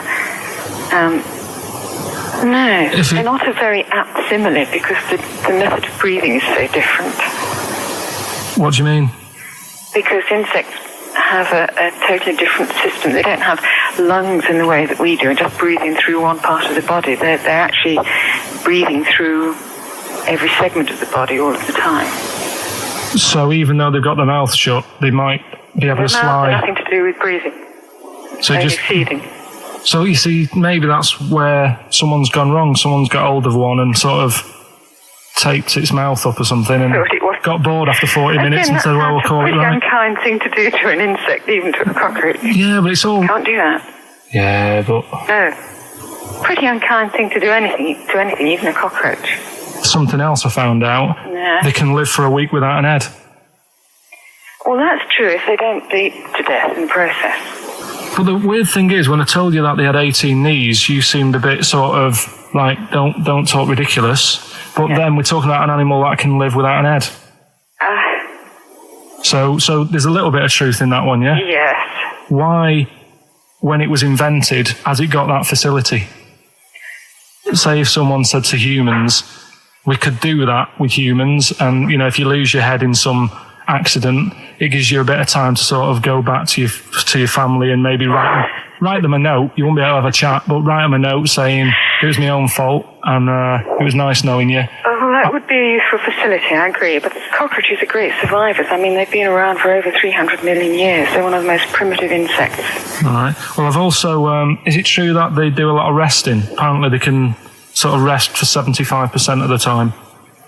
Rest? Yeah, they just sit about doing nothing. It's probably true of a vast proportion of the world's fauna. I mean, maybe the 25% that they are working, they're really giving it some, so it might make up. They're probably searching out food and, they can slow down considerably. You can chill insects in the fridge and they'll become very, very quiet. You might think they're dead. Yeah, but I'm sure, you know, if we were sat in a fridge, you know, we'd go a bit quiet, wouldn't we, you know? Well, you might not know much about it, of course. Yeah, but... Not quite reading the right sources. Well, I've been using the internet. I'm sure there are many useful sources that you could find there, but some of those seem to have been a little misleading to you. So you don't agree with a lot of what I've told you there? No. So cockroaches, can we get rid of them? No. So we're keeping them then? I would say so, yeah.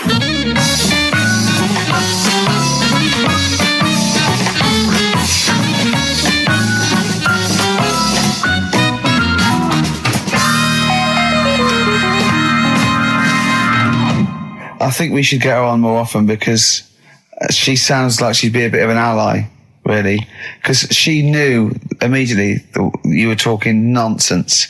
She even said, I think you should be more concerned about your sources, which I've been trying to tell you for a year, right? I mean, 18 knees, where did you get that from? It was on the internet.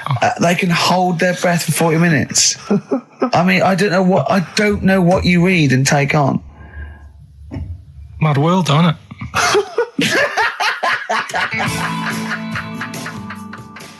Right. The Cure, obviously, love song. Right, Carl's been taking phone calls for these clues.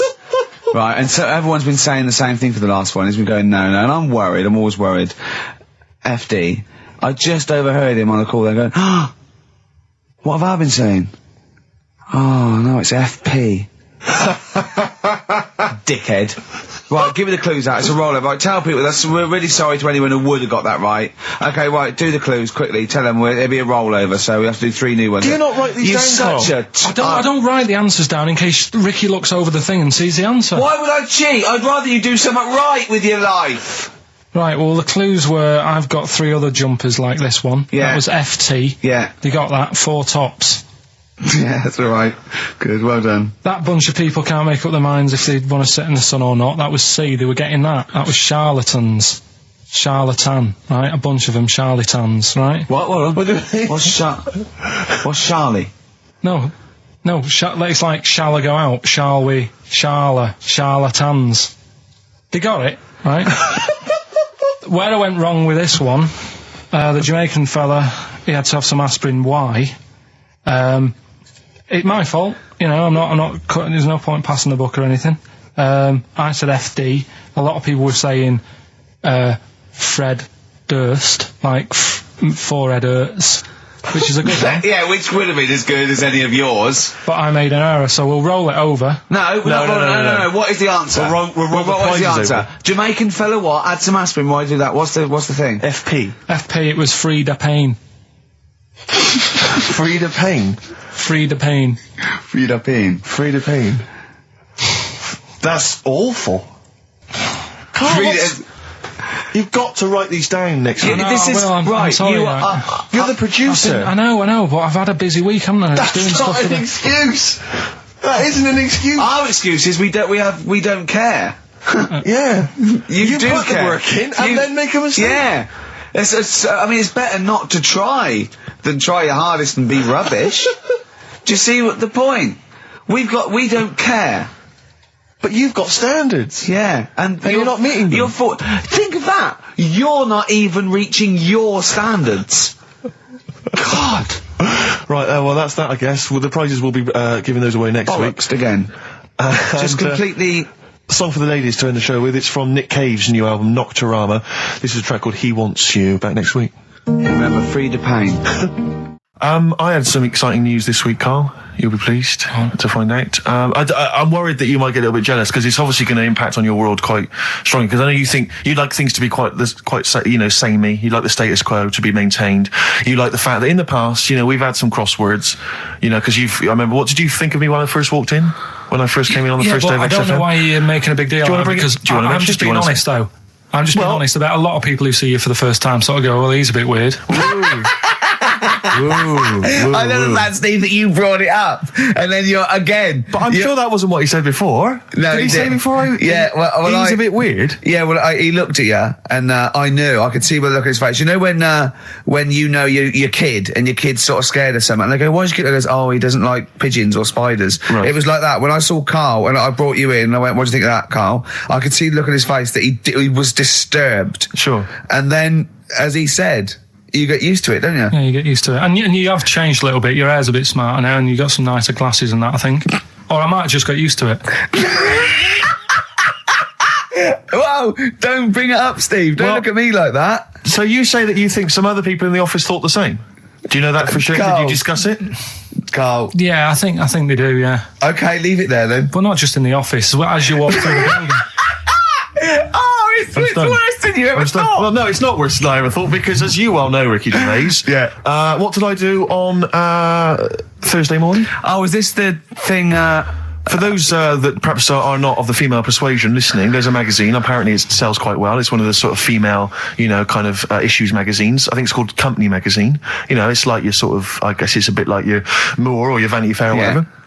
Anyway, they run every year the 50 most eligible bachelors in Great Britain section. Ding dong, hello. Who's in there this year? in the 50, in the top 50 of the entire country.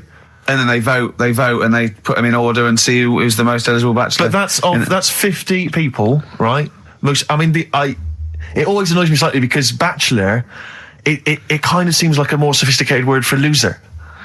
Yeah, which always sort of unnerves me. And also, slightly. they try and do a different 50 every year, so they're getting pretty desperate to get different ones. No, because also a lot of people who are sort of like successful, are married. So there's very little. No. There's a huge. I don't know if this is international. It could even be international. I'm not sure actually. So I could be up there with the likes of Justin Timberlake, etc. So Fred Durst. Yeah, that sort of person, So anyway, this is what's exciting, right? Although I'm slightly frustrated because they were telling me that last year, all right, because what happens is the readers of the magazine, they vote for who they think is number one most eligible bachelor, right? Last year, the prize was a 2-week trip in the Bahamas.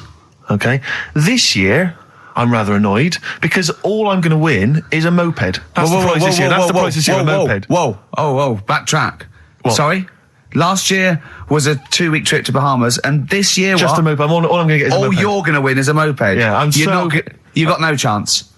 You've got no chance. Who else is in it? Well, I mean, I don't know lots of people you'd never heard of. I know Duncan from Blue. Dean, so you're second to him at least already. I imagine you're going to come behind the other 49. Because there'll be people voting for me. They get to vote for me. Yeah, Steve. They'll see my photo and then they can vote for me. Yeah, according to Heat, I was 22nd most sexy man in the world. I better take that helmet back. I would. Here's a problem that someone's emailed in. We're taking emails today. If you've got a problem, a concern, or just a general query that you think Karl could answer for you, it could be about anything. It could be about some of the big kind of philosophical questions. Yeah. It could be something to do with war or famine, anything like that, or it could just be a personal dilemma. Something that's happening locally. Anyway, this seems one that I think you and your father have probably come across this sort of dilemma in the past. And I'd be interested to know what your take is on it. Let me see. This is from Lee Matthews by the look of it. He says, he lives in a suburban area where the local teenagers also live on the same road, and they're running riot. They're smashing wing mirrors off the cars. They're crashing into parked cars on their skateboards. And they're just generally making mayhem, night and day. What can he do to stop this going on? The parents of the kids don't seem to give a damn. Anyone who complains to them, they just say, piss off. The police are useless because they never catch them in the actual act of violence, which is what they got to do to apparently convict them. So they don't know who to turn to, really. It's rather like when a little old lady went and got the A-team, and he was dressed as an elderly Chinaman.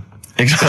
She knew who he was. Colonel Decker didn't have a clue. Yeah. You see, it's weird because now it has got out of hand. Do you know what I mean? Like years ago when I was growing up on the estate, you had problems, but not like you have now. Do you know what I mean? Summers were nice as well, weren't they? Well, right. And police are getting shorter and younger. But you yourself kind of admitted in the past that you were something of a tearaway. You didn't do anything like these kids here. The thing is, I was scared that if I got caught doing it, my dad would go mad. Yes. And I remember smashing a car window by accident and legging it in the lounge and sort of pretending to go asleep on the settee. Right? Genius. And I heard a knock at the door. He chloroformed himself just to be unconscious when his dad came home. And there was a knock on the door, and I thought, oh God, this is a fella he saw me. I was chucking a stone in the air, seeing how high I could throw it. Of course you were. Did it keep landing on your head? That would explain a lot.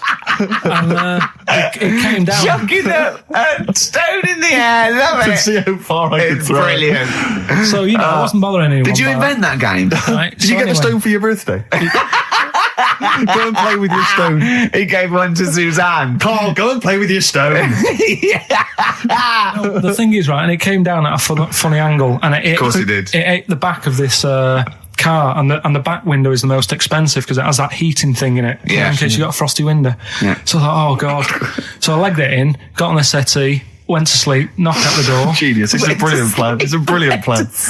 I couldn't be guilty. I'm asleep. So I love the idea. So the thing is, our lounge used to sort of, you could see in from the door, right?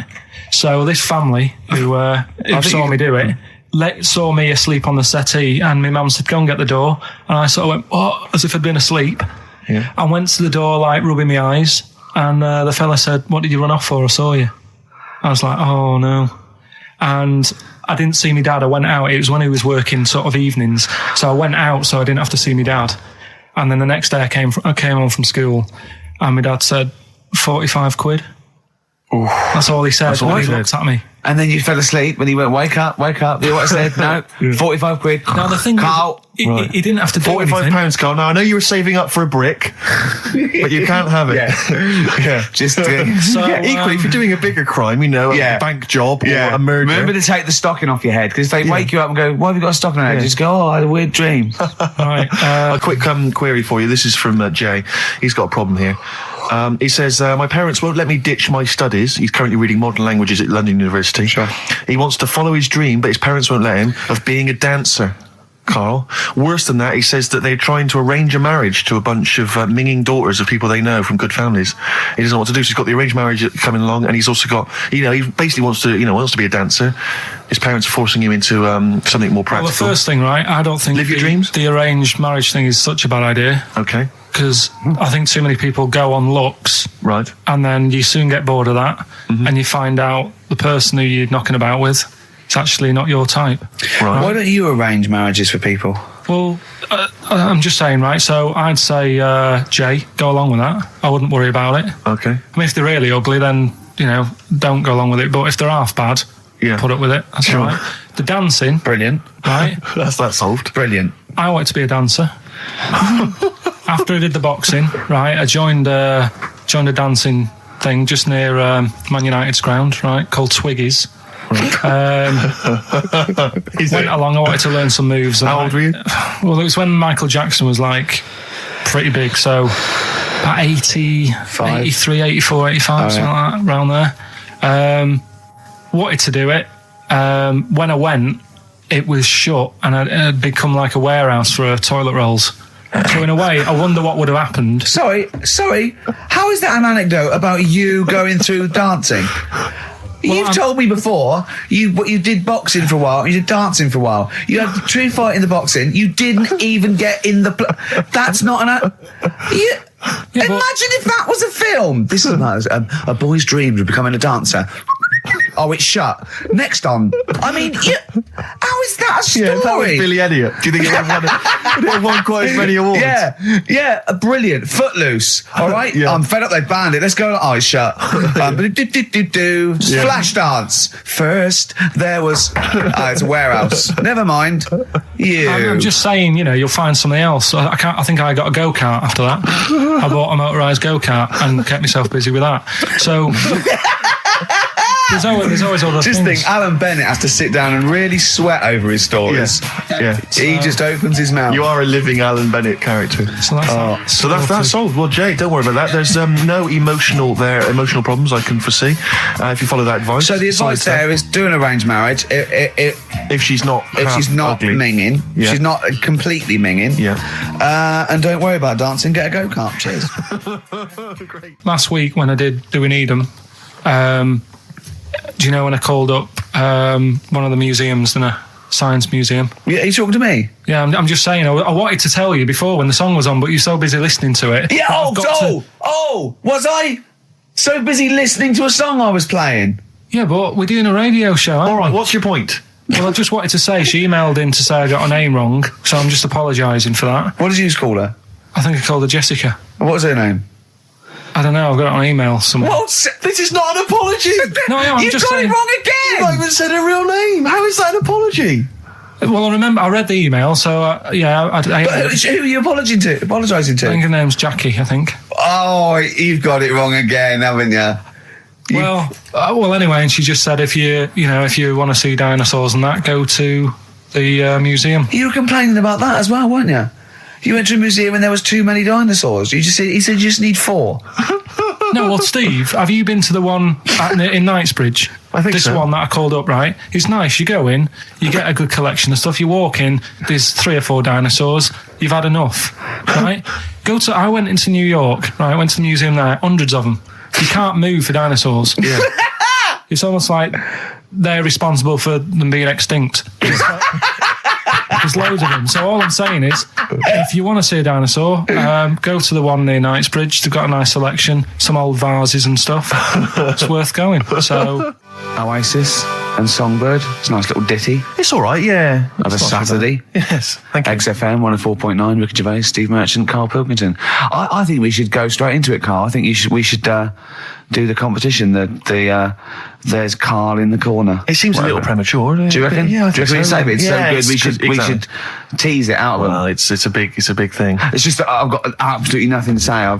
Sure. I haven't really. Well, I mean, like often I know you all have spoken to Karl in the week. This week, for some reason, I've been speaking to him. Oh, right. I spoke briefly to him about Michael Jackson and the documentary. Yeah. Now, of course, I thought that was extraordinary. Amazing. And I asked Karl's piece of opinion. work. Yeah. And he didn't mention to me the fact that Michael Jackson likes to climb up in trees. No. He didn't mention anything about his bizarre relationship with children. He didn't mention anything about his obsessive billionaire spending sprees. Right. He didn't mention anything about the mannequins he has in his thing, or the fact that he drives around his sort of 7 hotel suites in Las Vegas in a little kind of old people's scooter.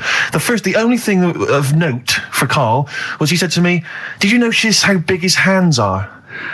I'll tell you what, though, I did. What? How are you looking? The man's got like a face that he's had reconstructed. Well, I can't seem to say that. It's libelous. Yeah, but, he hasn't. He's got an odd He's had two nose face. jobs.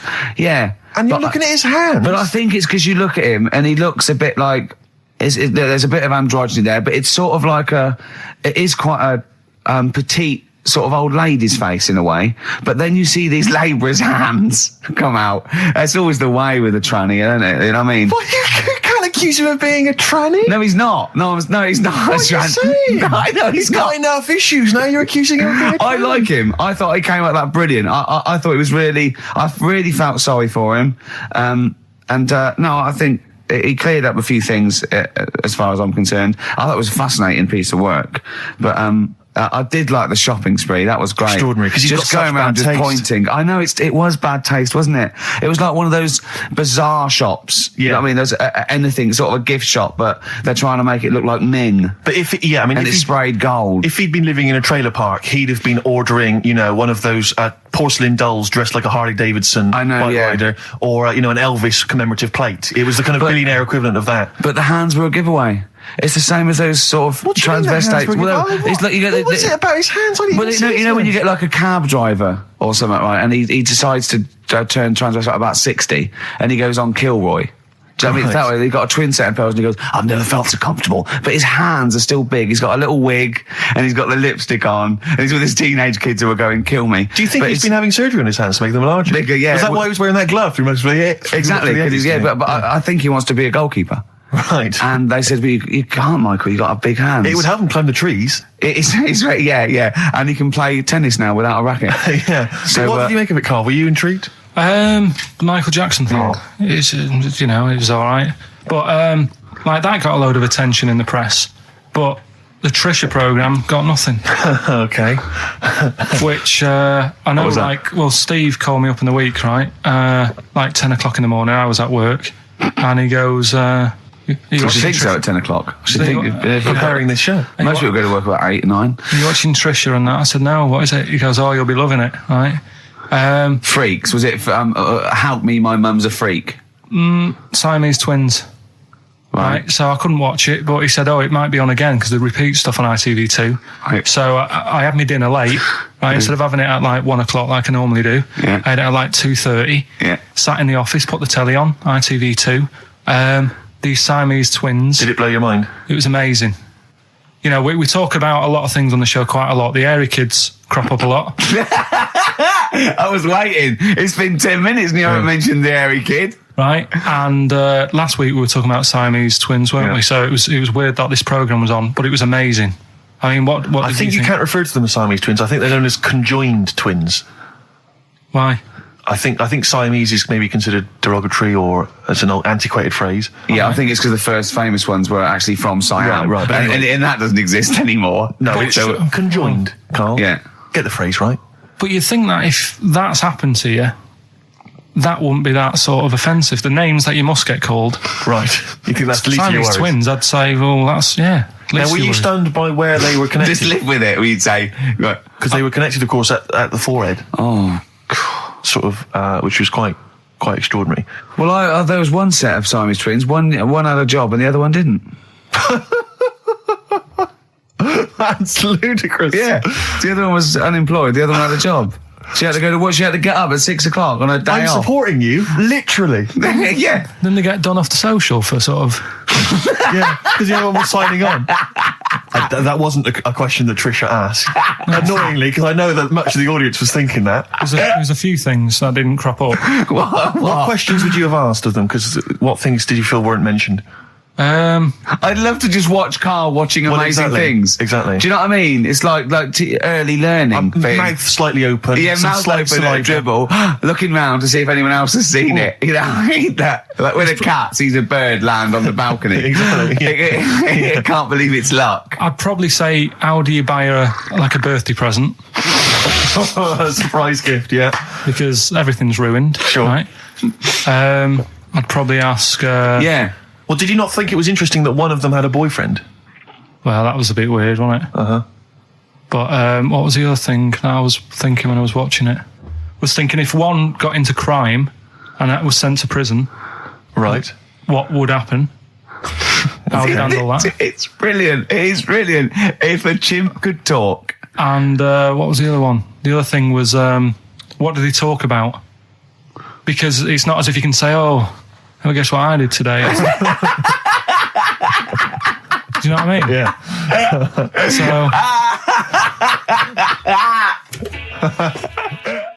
Taking the mickey. The really weird thing about all this, right? And it's annoying because you were saying about, what should have Trisha have asked and all that. Yeah. But one of them mentioned that one of them was adopted and the other one wasn't. Don't talk rubbish. No, seriously. I didn't understand it, right? Of course you didn't. And then Trisha sort of said, well, let's have a chat. And they were like, no, I don't want to go into that.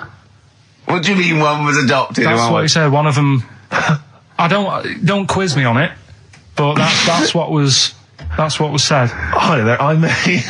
Hello there, I'm a multi-millionaire. And I've just seen your orphanage. I'd love to adopt one of your children. You'd like to adopt one? I'd love to adopt a children, because I've got loads from around the world, so I'd love to adopt one. I'd give you $10,000 towards your... We're speeding through then, yeah. Okay. We've actually got 2 left. I only need one. I'm only interested in one. Yeah, I don't need any more. Don't need any more. They're sisters. I know it would be tragedy to break them up, but I really only need one. Now, break up. There's the rub, you see. Sure. You just need the one. It's $10,000 now. You can have that. I'll sign it now, but I don't want to discuss it further. I'll bring you around. Brilliant. Okay. Ding dong. Hi, yeah, brilliant. You brought my kid round. Yeah, there she is there. That's a joy. Yeah. Okay. Just standing next to a bush. Yeah, can you bring her out to me? There's nothing behind the bush, so you just want... I just want to be able to walk 360 degrees round her. Do you want her or not? Yes, I can't believe it. What's that little trolley? She's talented. Oh, dear. You're talking nonsense, Karl. Well, whatever. Well, listen, still to come, right? We've got the monkeys thing. Oh, chimpanzee that. And when I was out last Sunday, right, at Johnny's birthday party, Steve was there. Yeah. Got talking about stuff. And a debate that we didn't really finish cropped up. It blew your mind, didn't it? Amazing. Oh, I know about this. Steve told me. This is the infinite amount of monkeys. Or a monkey with a typewriter and an infinite amount of time would eventually come up with the works of Shakespeare. Yeah. There was no debate. It's a philosophical, mathematical problem. There's no debate. It's true. It won't happen. No, listen, Karl, listen. Infinity sorts it all out for you, right? An infinite amount of monkeys at a typewriter, right? They do everything. They type everything. Infinity just sorts it all out for you. There's no getting to it and they're going, oh, well, let's have a look what they've done. This one's come close. Did Romeo and Juliet. It would do it all. It would type everything ever possible, conceivable. Yeah, but... It's a mathematical... Well, we've heard your side of the argument, Rick. And I'll be honest with you, it's a persuasive one. But let's hear Karl, because he heard about this in a pub last week. Yeah, so he's got some strong What's your problem with it? What's your problem with it? Well, first of all, right, you're saying it's a load of monkeys. It's not just one monkey. It depends. That can live forever. No, wait. It's either a chimpanzee with a typewriter with an infinite amount of time. He would eventually, by definition, mathematically, type everything ever possible, okay? Or it's an infinite amount of chimps with typewriters, and one of them will type it first time. But already that's not right. You either need to have what one do you mean? monkey. What? You mean employment laws? What do you mean it's not right? Let's hear him out, please. Okay. If it's one monkey with a typewriter that's got loads of ink in it and that, right? At least it knows what it's done in the past. It's not... Keep going. Crime. if you've got a load of monkeys, it's like if you have too many. What's that saying about too many chefs? Too many chimps spoil the soup. Right. Well, it's the same thing. It's like, well, I didn't tell you to put salt in it. I was going to put salt in it, and it messes it up. Whereas if it's just one, they know what's gone on. So what I'm saying is, honestly, just leave him go. I can't be bothered. I want to hear the rest. This blows my mind. He doesn't know what this does to me. It's a mathematical problem. I want to hear the rest. well, it's just I just don't think it will happen. What do you mean you don't think it'll happen? Infinity works it out for you by definition. Well, what's stopping them typing the same thing again? They would. In fact, the problem should be if you had an infinite amount of time that it would type. It works for Shakespeare an infinite amount of times and everything else an infinite amount of times. But you know, that's not as. But not Shakespeare. Oh, shut up, you idiot! Rick, do you know what he said to me? I said to him, I explained it to him. I said, God. you've got an infinite number of monkeys, infinite number of typewriters. They will type the complete works of Shakespeare. He said, have they read Shakespeare? You're an idiot! Play a record. said, no, I'm not having this conversation. I'm not having it because it really, really winds me up. But you're saying they'll do it with no spelling errors. Well, they do it an infinite amount of times. And they do it wrong an infinite amount of times. And they spell the last full stop wrong an infinite amount of times. And they get one thing wrong in Hamlet wrong an infinite amount of times. They do everything an infinite amount of times. But are they going off a story that they've... Play a record, Karl, because I'm going to knock you out! I'm just saying... Shut up! Do they know the story? Oh, they're monkeys! Oh, Christ. No, right, okay. Right, Karl, she's a girl and I'm a man. Good that, innit? On XFM, 104.9, Ricky Gervais, Steve Merchant, Karl Pilkington. As ever, Rick, there's always someone who steps in to defend Karl. Okay, what is the defence? Here's an email from Scott Coomer. He says, Karl is actually right. I've got an A-level in statistics and probability. It doesn't matter how long they have and how many monkeys you have. You cannot guarantee they would type the complete works of Shakespeare. Infinity makes it probable they would get it right, but not definite. Yeah. Well, yeah. Yeah. That's what I was saying. No, you weren't saying, Karl. You don't understand it. Infinity sort of sorts it out. That if they do anything, they nearly do everything, won't they? No, I mean they'll give it a good shot. No, that's not the point. But the I'd point be is surprised if they did one page right. Right, listen. It's not to do with consciousness. It's not to do with them aiming. They are just bashing away at the keyboard. It's like they're used to show that there isn't consciousness. They chose the chimpanzee because it can type, presumably, hit the keyboard. It's because they hadn't come across you at the time. Yeah. It's to take out thought out of it. It's to take out reason and trying, right? It's just random. They're saying that if you typed enough things, if the computer was left typing everything, if you left it for an infinite amount of time, and they chose Shakespeare because there is meaning behind it, and it's difficult to get it exactly right, to show you that Infinity would come up with it's not just Shakespeare, it's every novel. It's everything. Fairly eloquent there from Gervais. A quick riposte, please, from Karl Pilkington. No, I'm just saying, what I don't understand, if it hasn't read it, then how does it know where it's going? Listen, right, listen, right, Can I just explain to people, right? Some people have said, why are you cruel to Karl? He drives me mental with things like that. What do you mean, well? Let me just take a breather. How do I do your editing? It keeps coming in the week. You know that I work here properly, in the week, don't I? Yeah, I've got a proper job, should be 9 to 5, but I normally get in at about 8 o'clock and work. A lot of people getting 8 o'clock. Working hard, trying to do my job. 3 times this week, I've been rushing around. I walked past my little studio. He's sat in there, alright? Now, because I've got this sort of job, I can get away with it. I said to him, if I was a doctor, would he keep coming to me practice? If you were a doctor, there'd be severe problems with the NHS. Imagine that. The standards would have lowered so much if you can arrive at the hospital you're a doctor. Pop in, I'll go to lunch, don't we? We have a little lunch break, don't we? I go, come on, let's go now. He goes, I'm busy. I go, come on, let's go now. He's going, you're doing me head in. Well, when I was talking about the monkey conundrum with Karl, he said to me, right, if I had a day off work, and I was, say, watching the TV, and with one hand I was typing a typewriter, would I type Shakespeare? I mean... Yeah, but you see, there's certain things. We were talking a little bit about this stuff the other week, weren't we, when we said, you were going on about Einstein, and I said he's not that good. E equals MC squared. It sounds good, but I've never used it and that. I've never used it! You haven't used 2 and 2 equals 4, Karl. The fella with an apple fell on his head.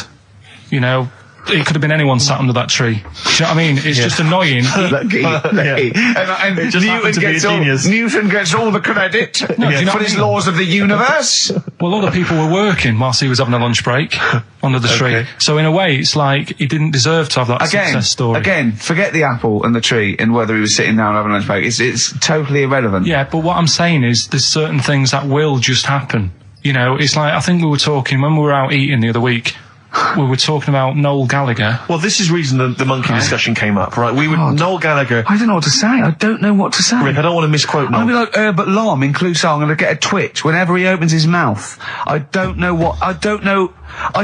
where to start with some of his statements. Well, as I say, this discussion began because we were talking about a quote that Noel Gallagher supposedly gave. Now, I don't want to misquote Gallagher, but the gist of it was that he said, had I written Wonderwall or whatever, instead of the Beatles writing Strawberry Fields or whatever, I'd be the one that was considered the great songwriter and it wouldn't be the Beatles. You know, it's just the fact that they came first that meant that they get all the credit as being the greatest band. I don't know where to start with that statement either. I mean, that's Gallagher's thing and he's, you know, well, whatever. We know what we think of that. What was your point, Karl?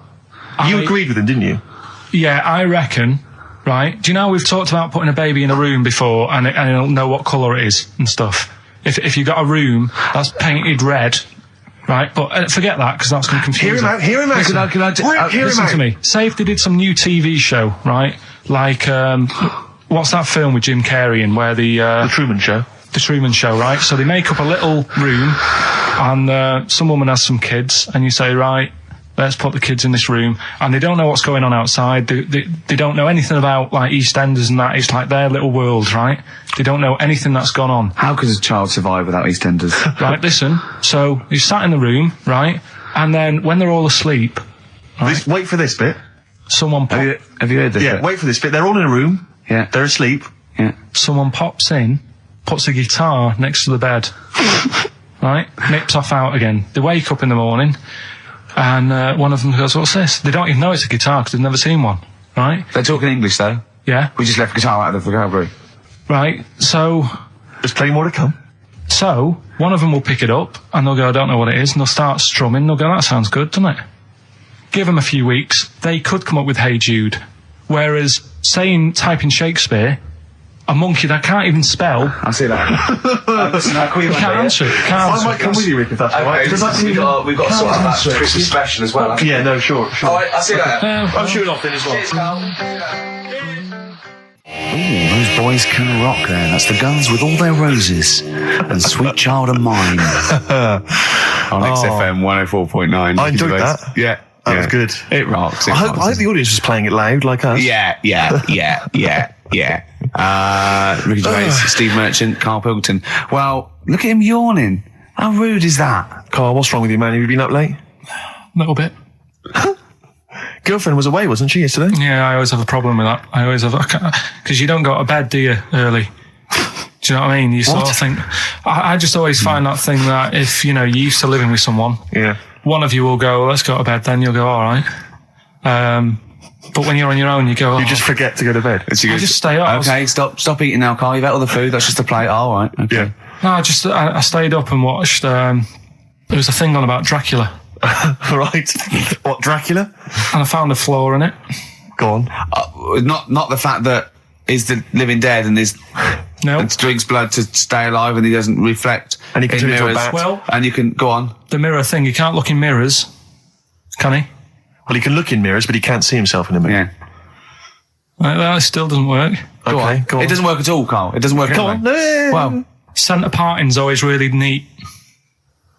His centre parting's always really How does he do it if he can't look in the mirror? Blood on the floor or something it was called. Rubbish. I love the flaw in the Dracula film is that his centre parting's too neat. How did he do it without a mirror? Oh. Was it a documentary about Dracula? No, there was the real Dracula. Yeah, the real Dracula. It's just a film. It had blood on the floor or something. It was called. Yeah. It's rubbish. We had a little lunch yesterday, didn't we? We did indeed. That was a nightmare. Yeah. I hate going out with you two. I was explaining to Karl, right? I like to excite Karl's imagination, right? And if it involves chimps or monkeys, all the better. Brains he likes, parts of the body, deformity. You know, I know where to, you know, what buttons to push. And I told him about this thing. I don't know if any of you out there know about this, but there's an experiment they did in the 50s, a clinical psychology experiment where there's your two hemispheres of the brain, okay? They're joined by a thing called the corpus callosum, right? Which is just a little flap of skin, like a little scarlet lead that joins your two hemispheres. And what they did, they cut that in half, and they thought it was a cure for schizophrenia, but what it turned out to be, or epilepsy, I think, I can't remember, was that your two sides of your brains didn't function together. You couldn't get information. I was telling Karl all this thing, and one of the things I told him was that they did it on a monkey, and it fought itself over a nut. Like its right arm was connected, you know, by its left lobe of the brain, and it was fighting over itself. And Karl went, instead of like thinking this is amazing experiment, he went, would it have been happy if you'd given it two nuts? Yeah, I know. Well, you started off by explaining it. I remember you mentioned, because I was watching the two of you as you were describing it to me. You said, of course, one side of the brain deals with symbolism. And as you said the word symbolism, I noticed Karl drift away from looking at you, pick up his mobile phone and start pressing buttons randomly. And I thought it was the word symbolism that got him. And I noticed you took you just a moment longer. And I think the first thing you said was, when did I lose you? Yeah, I knew I'd lost him. It's extraordinary. And he doesn't even try to disguise it. I said nomenclature at one point as well. Right, yeah. And I knew I was dicey with death there. Yeah. But, but I told you tried to look it up, didn't you, on the web? You didn't find anything about it, did you? The spelling of it's, what is it again? What's the word? Corpus callosum. Yeah, so I couldn't do it. Don't bother. Give up. Don't bother. So if anyone knows any interesting facts about that, but yours hasn't been cut in half, has it, Karl? That would, again, might explain something. I'll tell you what we will be talking about later. I don't know if you're sort of aware of them, Steve. Go on. Bonobos. Oh, I don't know much about bonobos. I told him about he was looking for stuff. I said, put in bonobo. He was having no luck with chimp. And they're a form of chimpanzee, but they're even closer to us, evolutionarily speaking. They've got their social groups are more like ours. They're more intelligent, and he was loving it, weren't you? So is it human bonobo Karl? Is that how it works on the evolutionary ladder? Chimp Karl. Yeah. Talking about So we're talking about bonobos. You're excited about that? Yeah, That's coming up in monkey news? No, I think it's a bit of a monkey bonus. Something else we're giving away. The Shining. It's just more throwing away, isn't it? Once again, is it on video? Once again, it's on VHS. Just because you buy it out of your own money, Karl, stop being so mean. And I want to watch it tonight because it's one of those films that. So you're going to watch this video and then you're going to send it to someone as a prize. Yeah, it's one of them films that. Sorry, what you just said yes to that without blinking. Oh yeah. You don't think, like, Les Dennis doesn't have a quick go in the car on Family Fortune before he gives it away?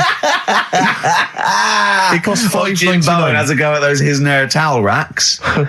It costs $5.99, Karl. Okay, this is Karl in the classic The Shining. And what's the question? Well, we might ask that afterwards. Okay, then.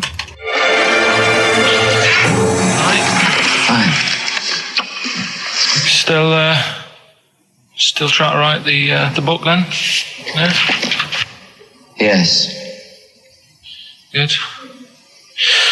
Funny, someone told me the other day, weird thing about a typewriter, the top row of letters, the longest word you can write is typewriter. I'll just show you. That's weird, isn't it? It's just the typewriter being... You're not in the mood, you're in one of those grouchy moods again, like you get into when you're writing. I'm not being grouchy. I just want to finish my work. Yeah, just being a bit funny, a bit offhand and that. Let me explain something to you. Go on. Whenever you come in here and interrupt me, you're breaking my concentration. You're distracting me. And it will then take me time to get back to where I was. Understand? Yeah, but I just was coming in to try and cheer you up. You know, I'm full of ideas as well. You know, if you're having a problem coming up with stuff, got loads of ideas you could write about. The other day I read about this airy Chinese kid. What do you want me to do about it? No, it's just that it could make a good book. Do you know what I mean? Sort of following round. That's swell. Well, I'd buy it. You know. But if you don't want to know, don't bother doing it. But you know what I mean? It's just airy Chinese kid. It's weird because they're not normally that airy over there. Yeah, this kid caked in it. But if you don't care... I wouldn't touch one hair on his goddamn little head. You don't have to touch any hair on his head. Like I say, he's covered. Leave the head alone if you want. Touch his hands. He's totally covered in it. But I love the little son of a bitch. Well, don't go that far. You haven't met him. But I can sort it out. I'd do anything for him. I don't think he'd expect that much. Just take him to the barbers 3 or 4 times a week. You know, he's a good little kid. In fact, I'll do it. I think I'll write a book on him. Yeah? Now, do you think you can handle that? Yeah. You're not too busy, are you? Well, yeah, I'm pretty busy. I've got to sort out some monkey facts for the show this Saturday, but I reckon I can still... Why don't you start right now and get out of here? All right. I will. If you're going to be like that. Couldn't borrow a pen, could I? See you later. There you go. Haunting stuff there. Karl Pilkington in The Shining. You know, in the film, Jack Nicholson goes crazy because the suggestion is he's maybe possessed by demons that maybe are in the hotel. But, you know, if I was stranded in a desolate hotel, removed from all human contact with Karl, I'd go mental with an axe without being possessed by demons. That's more chilling to me, trying to get some work done and you keep wandering in. I'm trying to get Karl to spend a couple of days in the caravan with me, just for the head of it. And he won't. I've offered him money, won't I? I think it'd be a great laugh, wouldn't it, Karl? Oh, yeah, great. That would be terrifying. No, I want to film it. I just want to film it. Like a little video diary. There's Karl there, he's just waking up. Well, if I was stranded in that would be like being... I may as well be with Freddy Krueger and Jason Voorhees. That's more scary. The thing is, Ricky doesn't mess you about as much as he messes me about. No, you see, you've given him an inch. You've given him an inch and he's taken a yard. 12:30 you got in today. In 30 minutes between 12:30 and 1. The old bin lid on the head. He wanted to do that again. Yep. Squeezing my head, think he had a go at. And karate chop on the back of the neck. Yeah. All in 30 minutes. Yeah. Who else can say that? I didn't say that. Wait, what were you thinking during the quiz then, when the questions were coming out? What were you thinking of? Well, what it was, right, just before the quiz started, I had to go to the toilet, right, because the rule is, right, people who don't go to it, once it starts, phones off, no more toilet. They take it dead serious, don't they, right? Yeah. So, I went to the toilet. Now, I'm not being out of order here, it just got me thinking, right? I went to the toilet, the gay fella in there, right? There was a gay fella in there? Gay fella in the toilet. Now, how could you tell? How did you know? Just typical, you know, everything about it, right? Everything about it, right, yeah. Oh. What, large handlebar moustache, leather cap. Butt plugs, amyl nitrate. Could I just say that these views do not reflect the views of the management of XFM or me and Steve. Or most of the people in this country. Go on, Karl. What's your problem? Yeah, but this is what I'm worried about, really. But this is why I only got Danny Minogue right. Right? Because this was floating around my mind. Went to the toilet. Now, go into the toilet. They have like men's cubicle and they have women's cubicle. Yeah. Now, without sounding out of order, is it wrong for me to think gay men should have their own little cubicle? Go in. They should have their own... Well, not cubicle. You mean an actual toilet, I suppose. When I was at the urinal, normally, you know, there's a fella there and then you go, all right. And there's no pressure. But I couldn't go. I was thinking, should I wait? If I go into the toilet, it'll look obvious. Yeah. I had loads of pressure and this was going on. What were you worried about? I'm so sorry. What were you concerned about? Viewers? I'm so sorry. Well, it's like, right, listen, when I was a kid, right, and it's all right for you to go into women's toilets when you're a kid, it's like, oh, it's a bit cute, right? As long as you're not, like, over 15 or something, right? Right. But when I was a kid, I went into a toilet, and women, when they use their little cubicles, they don't shut the door. Some of them just sit down on the toilet, right? And you see everything. And, no, seriously, that's probably one of the first times I saw, like, a woman. Yeah. That, right, and my Auntie Nora when she was staying over. What happened with your Auntie Nora? She was, she's into wearing caftans. Into wearing what? You know, caftans. Oh, yeah. What caftans? Big, bellowy sort of dresses. Right. And, yeah, I used to sit on the floor at home in front of the telly. Sure. She was on the chair behind. Yeah. She did a bit of a sort of a Sharon Stone scene. Oh, God. Yeah. Did you see it? There was no underwear. No. What age were you? What was it like? What age were It you? was like a ripped tennis ball. What? Right, we're off air. We're off air. Either that or put us in for the Sonys. I'm a little bit concerned about your toilet discussion. What exactly is your point again? I was just a bit bemused. You see, it's a tricky one. All I'm saying is, right, there I was at the pub quiz. I go to the toilet, not thinking about anything. I try to go, right? There's a little gay fella next to me. I love this little gay fella. Now, the weird thing is, there's nothing stopping him having a little glance, right? Because he's allowed in the fella's toilet. Yeah. Now, I'm not allowed to go into the woman's toilet and have a little look round. Right. So all I'm saying is, should they have another toilet area? What, for gay people? Yeah. And so this would be gay men and lesbians? Is that going to complicate things? Well, I mean, I can only assume. I mean, to what point? I'll ask you a question, right? If you're intimidated, that's a shame. But you know, most gay men aren't looking at your knob. You know that. What do you mean? I can only say that 99.9% of gay men who use a urinal standing next to what they assume is a heterosexual man aren't looking at his knob. And what they're doing then? They're emptying their bladder. No, but the thing is, I can't talk politics, Karl. You're saying, like, you know, about would you have one toilet for lesbian women and gay fellas, right? What does that mean? Yeah, would it be mixed? Would it just be? Well, would it have a man on one? That's heterosexual man. One little picture of a woman, and then what? What would the little icon be? A man and a woman. A man and a woman. Just having a chat. Yeah.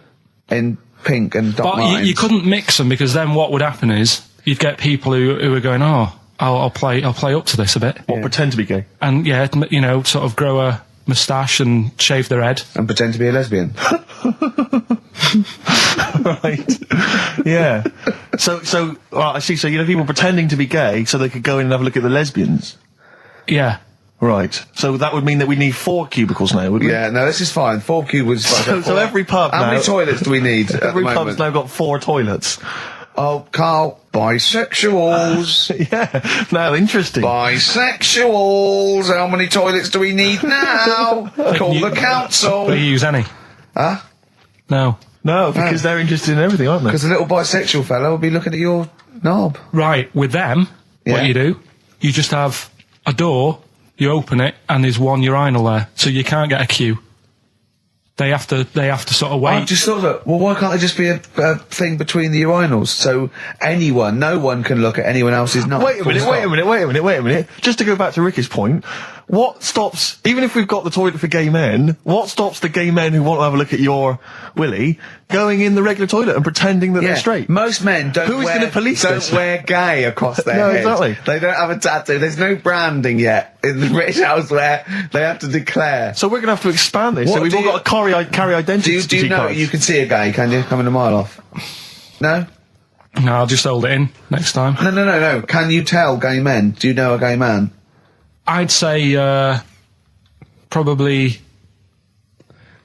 if you did if you lined some people up and said point them out, I reckon I'd get. But hold on, we're not talking about people dressed in leather with the arse cut out and an handlebar moustache. Yeah. We're talking about the everyday, No, non-seen. of course. Well, yeah, but I mean, suppose I put you in a room and there was 10 naked men, right?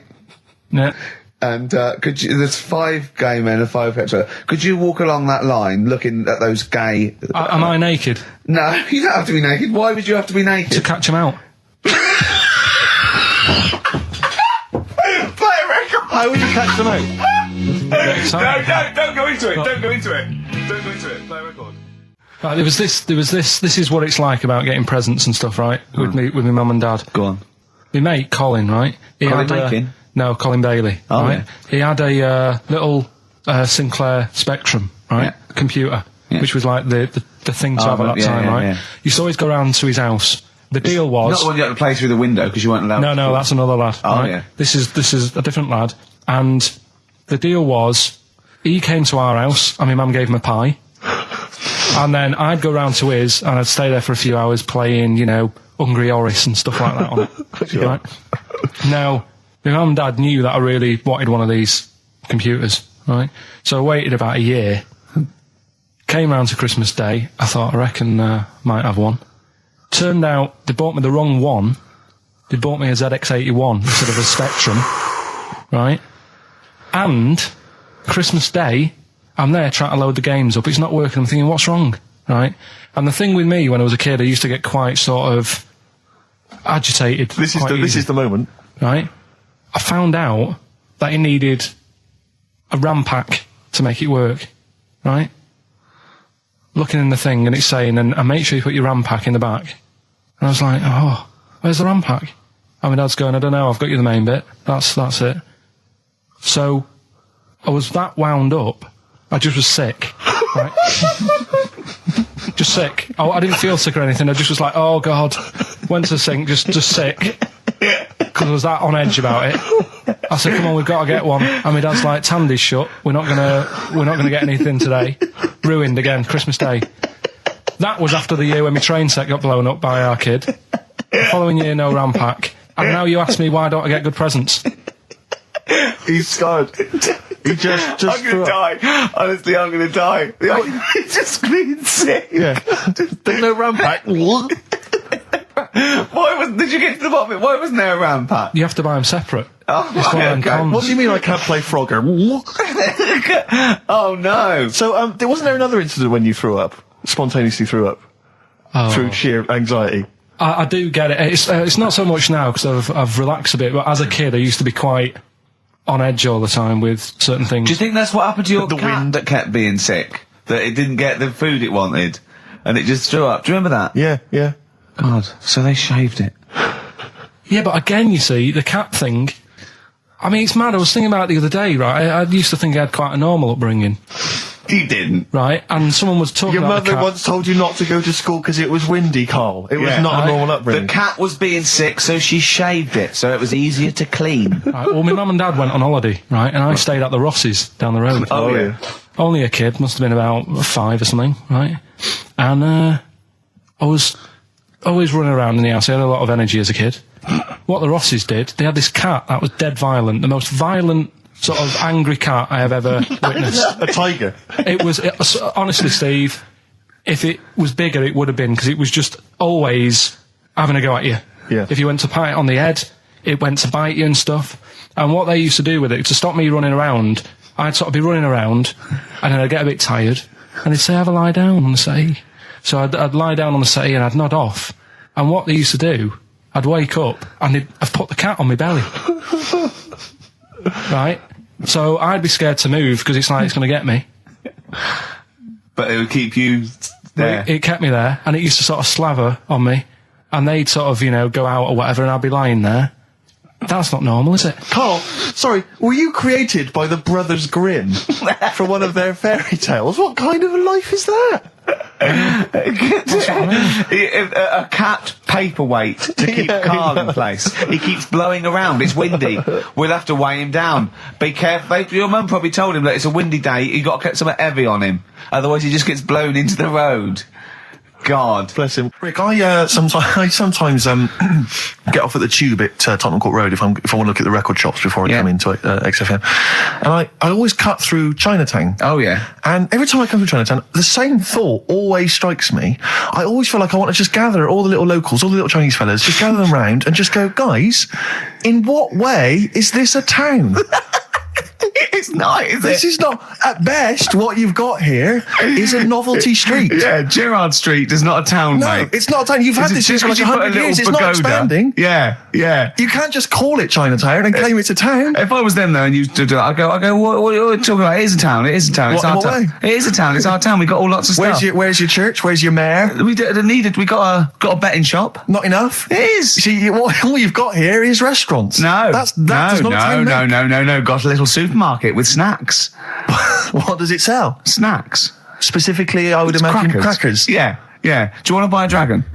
Do you want to buy an ornamental dragon? If I wanted to buy one, this is where I would. Do you want to buy a gold dragon? Is it made of gold?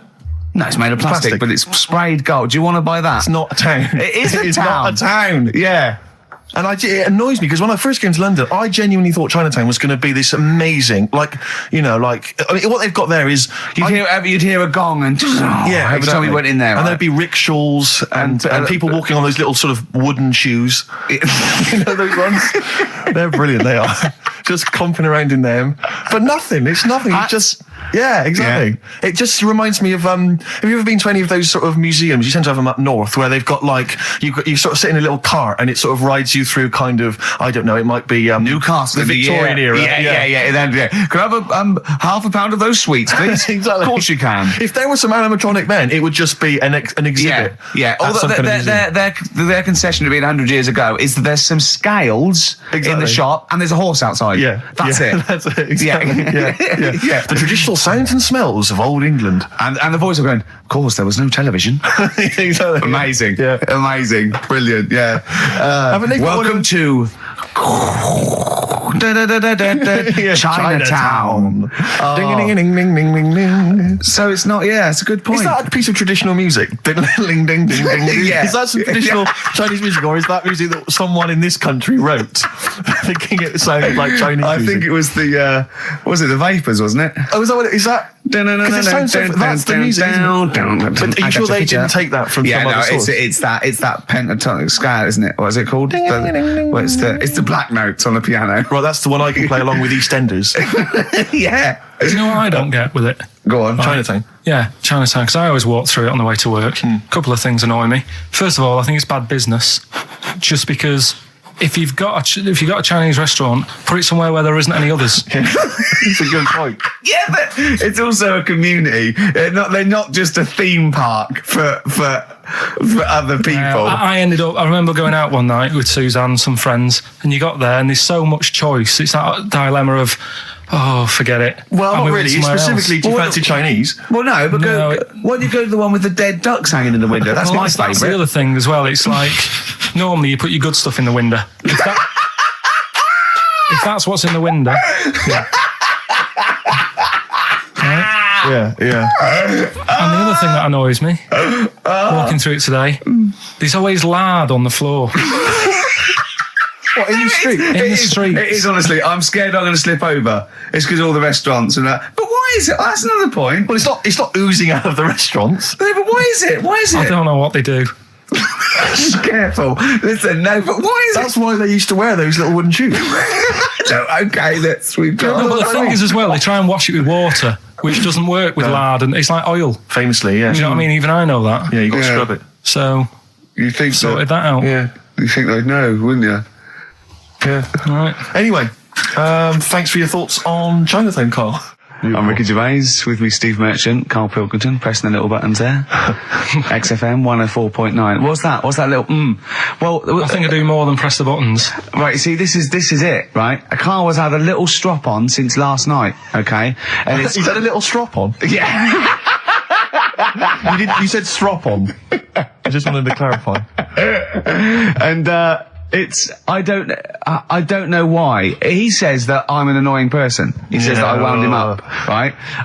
Which I don't know. He says that you're winding up because you're sort of like negative about everything. Negative? Yeah. And, but what I think it is because we pointed out that his lateness is unacceptable. Yeah. He said, meet you at 6. He turned up at 20 past. He said, well, someone stopped me in the corridor. I don't care. I've got stuff to do. We had stuff to do. I think we're a bit busier than you, Karl. You've got one job. We've got loads of jobs. I keep telling you that. You've got one job in a little room, a 9 to 5 there, that you don't even get done in 9 to 5. That's why you're late and mucking around all the time. There's loads of work to do. Yeah, one job. No, It's not. It's one job with a lot of other jobs in it. It's like those little Russian dolls you get. Right? Well, it's not, is it? Yeah, it is. Yeah. Everyone thinks, he only sits in his studio messing about, making songs a phrase. That's what I do in my free time. Which we've got coming up later. Super slick. I still think 20 minutes late is an outrage. Though, 20 minutes late is... Yeah, but I didn't say bang on 6. I said around 6. No, you didn't. You said 6, which means 6. Well, it doesn't. Sorry, it doesn't. If it was a newsreader, I'd say, yeah, you've got to be on time. Do you know what I mean? If it was a 6 o'clock news, I wouldn't want to be late. But it's the fact that I said to you, I'm busy, I've got stuff to do. No, you didn't say that. You said 6 o'clock to sort out tomorrow's show. I didn't. I know what I said. So yeah, well, you don't, because I remember you sent me a text. You didn't even. It wasn't even a phone call. You didn't even have the politeness to call. Stephen has stitched him up by being a little bit more precise than him. It was a text, and it said, "See you around 6 tomorrow?" Question mark. Around. You just said it. Well, around yeah, but 6. That doesn't count. That doesn't mean anything. Well, yeah, no, he does. What? So all right, you told me he said 6. Well, he did. I'm paraphrasing. 6 o'clock, Rick. To me, even if it was around 6 o'clock, that would be 5 to 6 or 5 past 6. It would not be 20 minutes after the event, because that is late. Well, you've got nothing. You see, you haven't even got an excuse. Yeah, but then I turned up, right, and I said, right, well, let's not argue about this. Let's come up with some good new features, because we've been in Cheap as Chimps. That's gone today. Good news. He never liked Cheap as Chimps, Karl, did he? Right, he never liked it. Do you know what? Do you know who's took it further? Donald McIntyre. What? He's doing a programme, Cheap as Chimps. No, he's not doing a channel. Well, we'll see. Again, I'll prove you right. Again. He's not doing a programme, Cheap as Chimps, is he? He's not. What do you mean? He's doing. I saw a trail on Channel 5, and it was saying, you know, is it 5 or is it about 20 past 5? He's doing this. He's done that. You know, now see him on Channel 5 because he's moved to Channel 5. Right. He's saying first big problem, chimps. You know, they're deer and that. And no, they're not deer. He's getting confused. No, 50 odd grand for a chimp, and it's saying, you know, he'll look into how much you can get gorilla for. What are in the name of God are you talking about? We'll talk about that later. But I don't know. I'm just saying that's another idea. And then so go on. You got off. This is why you never get stuff done, and you're late. You got off the point. You were talking about arriving late. Yeah, I know, but I'm just saying to you now. I turned up late, so I said, right, well, let's not argue. Yeah. I said, let's do some stuff. Yeah. You weren't having any of it. I think at one point you were trying to be sick on my leg. I do remember that. Yeah. Why? Just for fun? Yeah. All right. That's when I started getting annoyed. He was very annoyed last night. No, yeah, okay. Yeah, I can see where that could be annoying, but you just got to think, hey, look, so what? It's, you know.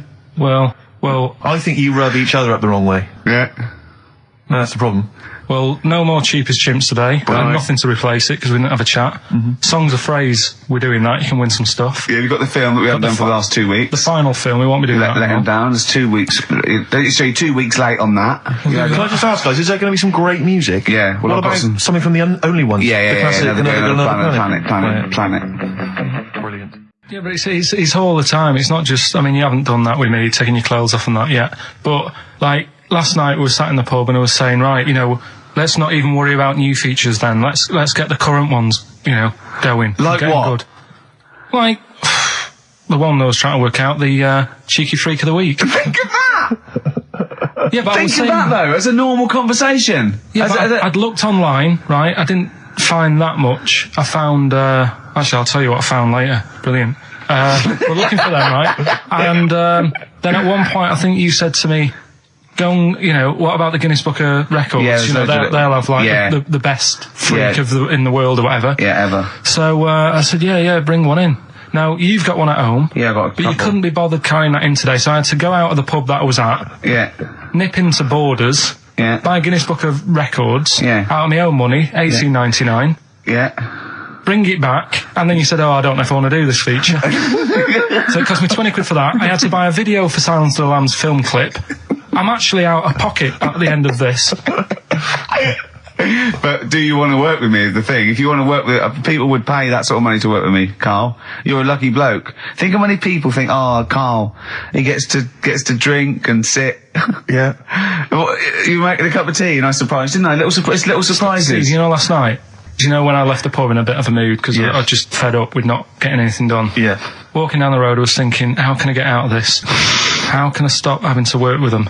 I'm thinking, I wonder if I leave, I wonder if they'll be funny and they'll go, and then my boss will be giving me stick. I'm thinking, how much notice have I got to give out? And all this is going through my mind. I'm walking home and I got in, said to Suzanne, I'm sick of it. She's going, you need to do it when I get a new kitchen. And I was like, yeah, but how big does the kitchen need to be? I was saying, do we need a big kitchen? Can we get a small one? Have we got enough for a small kitchen? Do we need so many cupboards? Can we just have wood instead of steel?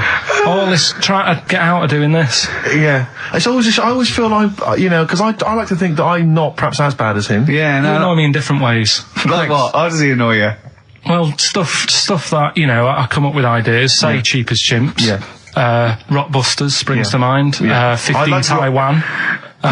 15 Taiwan. Let's just remind people what 15 Taiwan was. It was a little feature that I wanted to give a run, you know, give it a little run, see if people like it. The premise being? No, there's no premise, it's just a title. No, we were going to get 15 sort of ornaments, you'd explain them, and then people would call up and say, that one's from Taiwan. See, Karl, you just explained why I didn't think that was a good idea. Yeah, by explaining the good... No, the funny thing is, Steve, right, I was walking down Regent Street on Monday, walked past one of these big stores, right, and they've got all famous quotes on the windows, right, and one of them was something like, an absurd idea is often a great idea. Yeah. Do you know who said that? Go on. Einstein. Yes. Which made me wonder, if you were his mate, would he ever have done E equals MC squared? Or would you have said, don't bother with that, it's not going to work? Because that's all you seem to do, everything I come up with, you put down. Yeah. Well, that's one thing, he's negative, right? I don't know why, I don't know why he is. What else? He messes me about, I get him concert tickets for stuff, and you say, oh, I didn't bother going. Yeah. That is annoying. You come in, you know, 5 minutes to go with tracks that need editing. Yeah. The little bag, that bag that was free. Yeah, you got a free bag today, an XFM little rucksack thing. Yeah. You were like, oh, what's this rubbish? Yeah. Ricky said, I'll have it, they're great. He said, no, I want it. Yeah. Well, it was free, I need it. I'll give that as a gift or something. So, I mean, I think on reflection, Steve is probably a little bit more annoying than me. I won't go that far.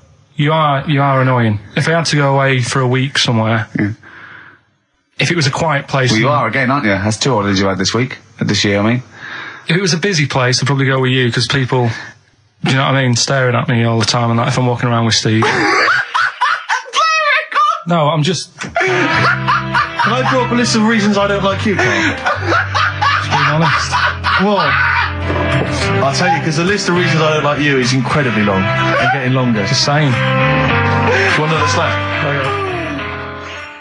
Eminem, Sing for the Moment, on XFM 104.9. I'm Ricky Gervais.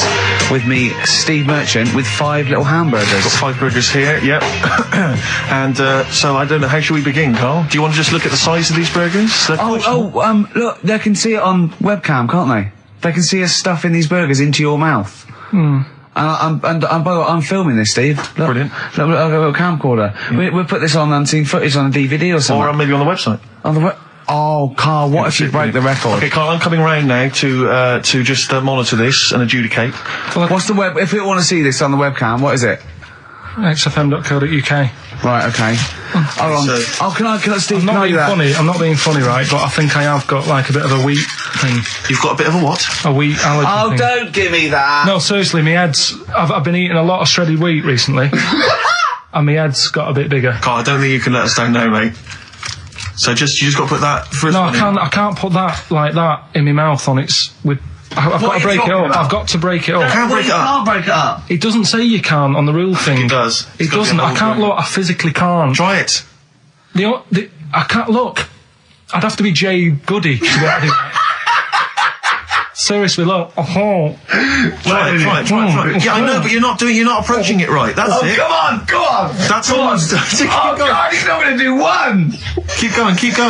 That's good work. Keep going. How does I get three in? Keep pushing. Ease it in. Ease it in. Keep pushing. Get one in at least. Ease it. Get one in at least. Get one in. Ease it in. Get one in. Push it. That's one. Let's go with another one. I reckon you've got to rip it up a bit. Okay, do that then. See how many you can get in. You've got to get in 2. No, just one. No. Well, it's three. Pack it in. What do you do? Pack your cheeks first. Honestly, Steve, my head is swelling a bit because I have got a wheat thing, a wheat allergy. That'd be good. There'd be more room. Right. Okay. Look, Karl is now just sticking it in his cheek. Yeah. Don't eat any. You can't swallow any. It's like a hamster. You got to work it like a hamster. Yeah. Stick it in. Come on. He looks like Marlon Brando in The Godfather. Come on. Don't lose any yet. Right. Pack it in, then use your fingers to pack it in. Come on! Wedge it in. Like you're grating the bath. I can't do this either. Keep going, keep going! Keep going, don't give up so early. This is part of the problem. You just give up, Karl, too quickly. You failed again. It's like your history O level. Come on, Karl. Come on. Do something well. Succeed at something. Push it in. You've got nearly a half a burger there. Oh, I'll come round there. You're chewing. Don't chew. I've got a bit of food. I don't know what he said, but... Is that a whole one? No, it's not. I can see bits left. Come on, Karl. Come on, keep working at it. Keep working at it. But there's so much space in your mouth, I can see it. He's going red. Okay. Okay, we'll do another one. We'll do another one. That one then. We're doing a... Oh, are you alright? Are you going to be sick? Are you alright? Alright. Oh God, should we play a record? He's making my eyes water now. I'll find a different one for you. Find a different one for you. Most grapes eaten in 3 minutes. I'll go. Do you want to do that? Grapes are easy, aren't they? That's easy. Great. Come on, grapes are easy. You've got to have a handful of grapes and you've got to press song 2 by Blur. When we come back, you'll be stuffing your face. Hold on. You don't ever do that. How can you work the buttons? I can do that. No, I don't think you can. You cannot touch the grapes until the opening note of song 2 begins. When the Blur 2, when song 2 stops, can we just push up the fader so because you'll be stuffing your face? We're almost. Let's go. If we go. Okay. Any second now. Okay. Right. Okay. Ready, 3, 2, 1, go! And he's off. Good work from Karl there. He's approaching it cautiously to begin with. Cautiously. And he's keeping this. Well, let's just, he's keeping people up. Come on, don't make him laugh. He's choking. He's choking. Oh, Karl, quick! Keep going, Karl. Come on. What happened? Did he just throw up? No. Don't make him laugh. Oh, come on. We can make wine. Come on, Karl. You're doing so well, Karl. mate. I want to go. Come on. Only. Why are you making him laugh? That was a world record attempt. Come on. He's over. Keep going. Come on. You got 25 seconds. Come on. Oh, I think that was a shame actually because you were doing well, but something went wrong. I know, and I think those are bigger grapes than the ones I've seen before. They're quite big grapes. Look at his face, he looks so despondent. Come on, Karl, 8 seconds. Just a few more. 5. Come on, what's the matter?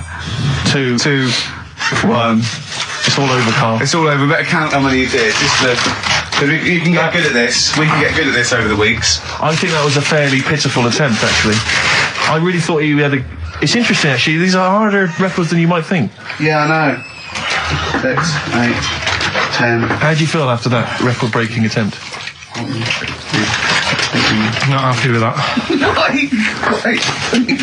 What are you not happy about? The fella who did it, was he in hospital and just had loads of grapes? I was bored. I'm sure he wasn't producing a radio programme, that's for sure.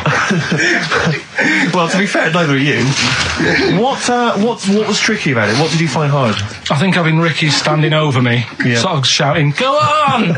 isn't normal. No. But that wasn't... He hasn't eaten any! Hold on, that's 50 left. That's quite a poor attempt then, by the seam of it. Would you think about trying to maybe do that again in a couple of weeks? Would you do some practice and try that again? No, leave it for the experts. And I noticed a tricky point. Maybe sort of when you had about 50 seconds to go, you seemed to be spewing things into the bin. What was that? Again, mainly Ricky standing over me. So 88. He's got 88 left. Okay, so what's the mental arithmetic there? Because we put how many in? It was 150 in the thing, wasn't it? What did I say? What did I say I had left? Well, I'm not doing it again. 88. So he had 88 left. So 62. God, you're only at 62. What's the matter with you, Karl? There's people start you at 62. That is rubbish. That's disappointment. Let's leave that. So you failed on 2 world record attempts there. 62, and the record's that is rubbish. What were you doing? Oh, yeah, but like I said, I've got a small throat. I can't drink a drink quick. Ever since the Mr. Freeze Pops when I was 6, that I nearly choked on, I nearly died on, I can't go back. It'd be like asking, I don't know, someone who got run over to play Frogger or something. What's Frogger? What, you mean real life computer game? Well, just a computer game brings back memories, doesn't it? And I can't do that. What's Frogger? Does Frogger get run over? Yeah. It's a little frog that has to run across a busy road. Do you know who he reminded me of? Apart from Hamburglar and Zippy and all that. When he was mentioning those grapes, because the shape of his head, it looked like a game of Pac-Man. Yeah. It did, as he was getting to him, it looked like... We should have had that music. It looked just like it. Oh, God. Do you remember there was a board game version of Pac-Man? Was there? I mean, the only thing that Pac-Man had was the fact that it was on a computer and it was a little face eating things. But imagine that as a board game. But there's board games of, like, things that you don't need board games for. Yeah. It's like there's board games of charades. Do you know what? You don't need that. It's like parlour games. Board games of let's watch the telly. Yeah. Let's play sit around. And it's all like 1999. You don't need it. New from Mattel, a stick. Simply run along, clanking it against a fence or a metal grate. It's fence stick. And a picture of it. Oh, Nan, that's my stick. I'll tell you That's what. my fence stick. Do you know I saw in a shop recently the board game of Cold Feet, the TV show. That is a winner. You are John Thompson. Yeah. Go back. Yeah. It's a good game. Drink 8 pints. Go on. Songs of phrase. Songs of phrase, nicely done. Right, we'll get this going. How do you feel, Karl?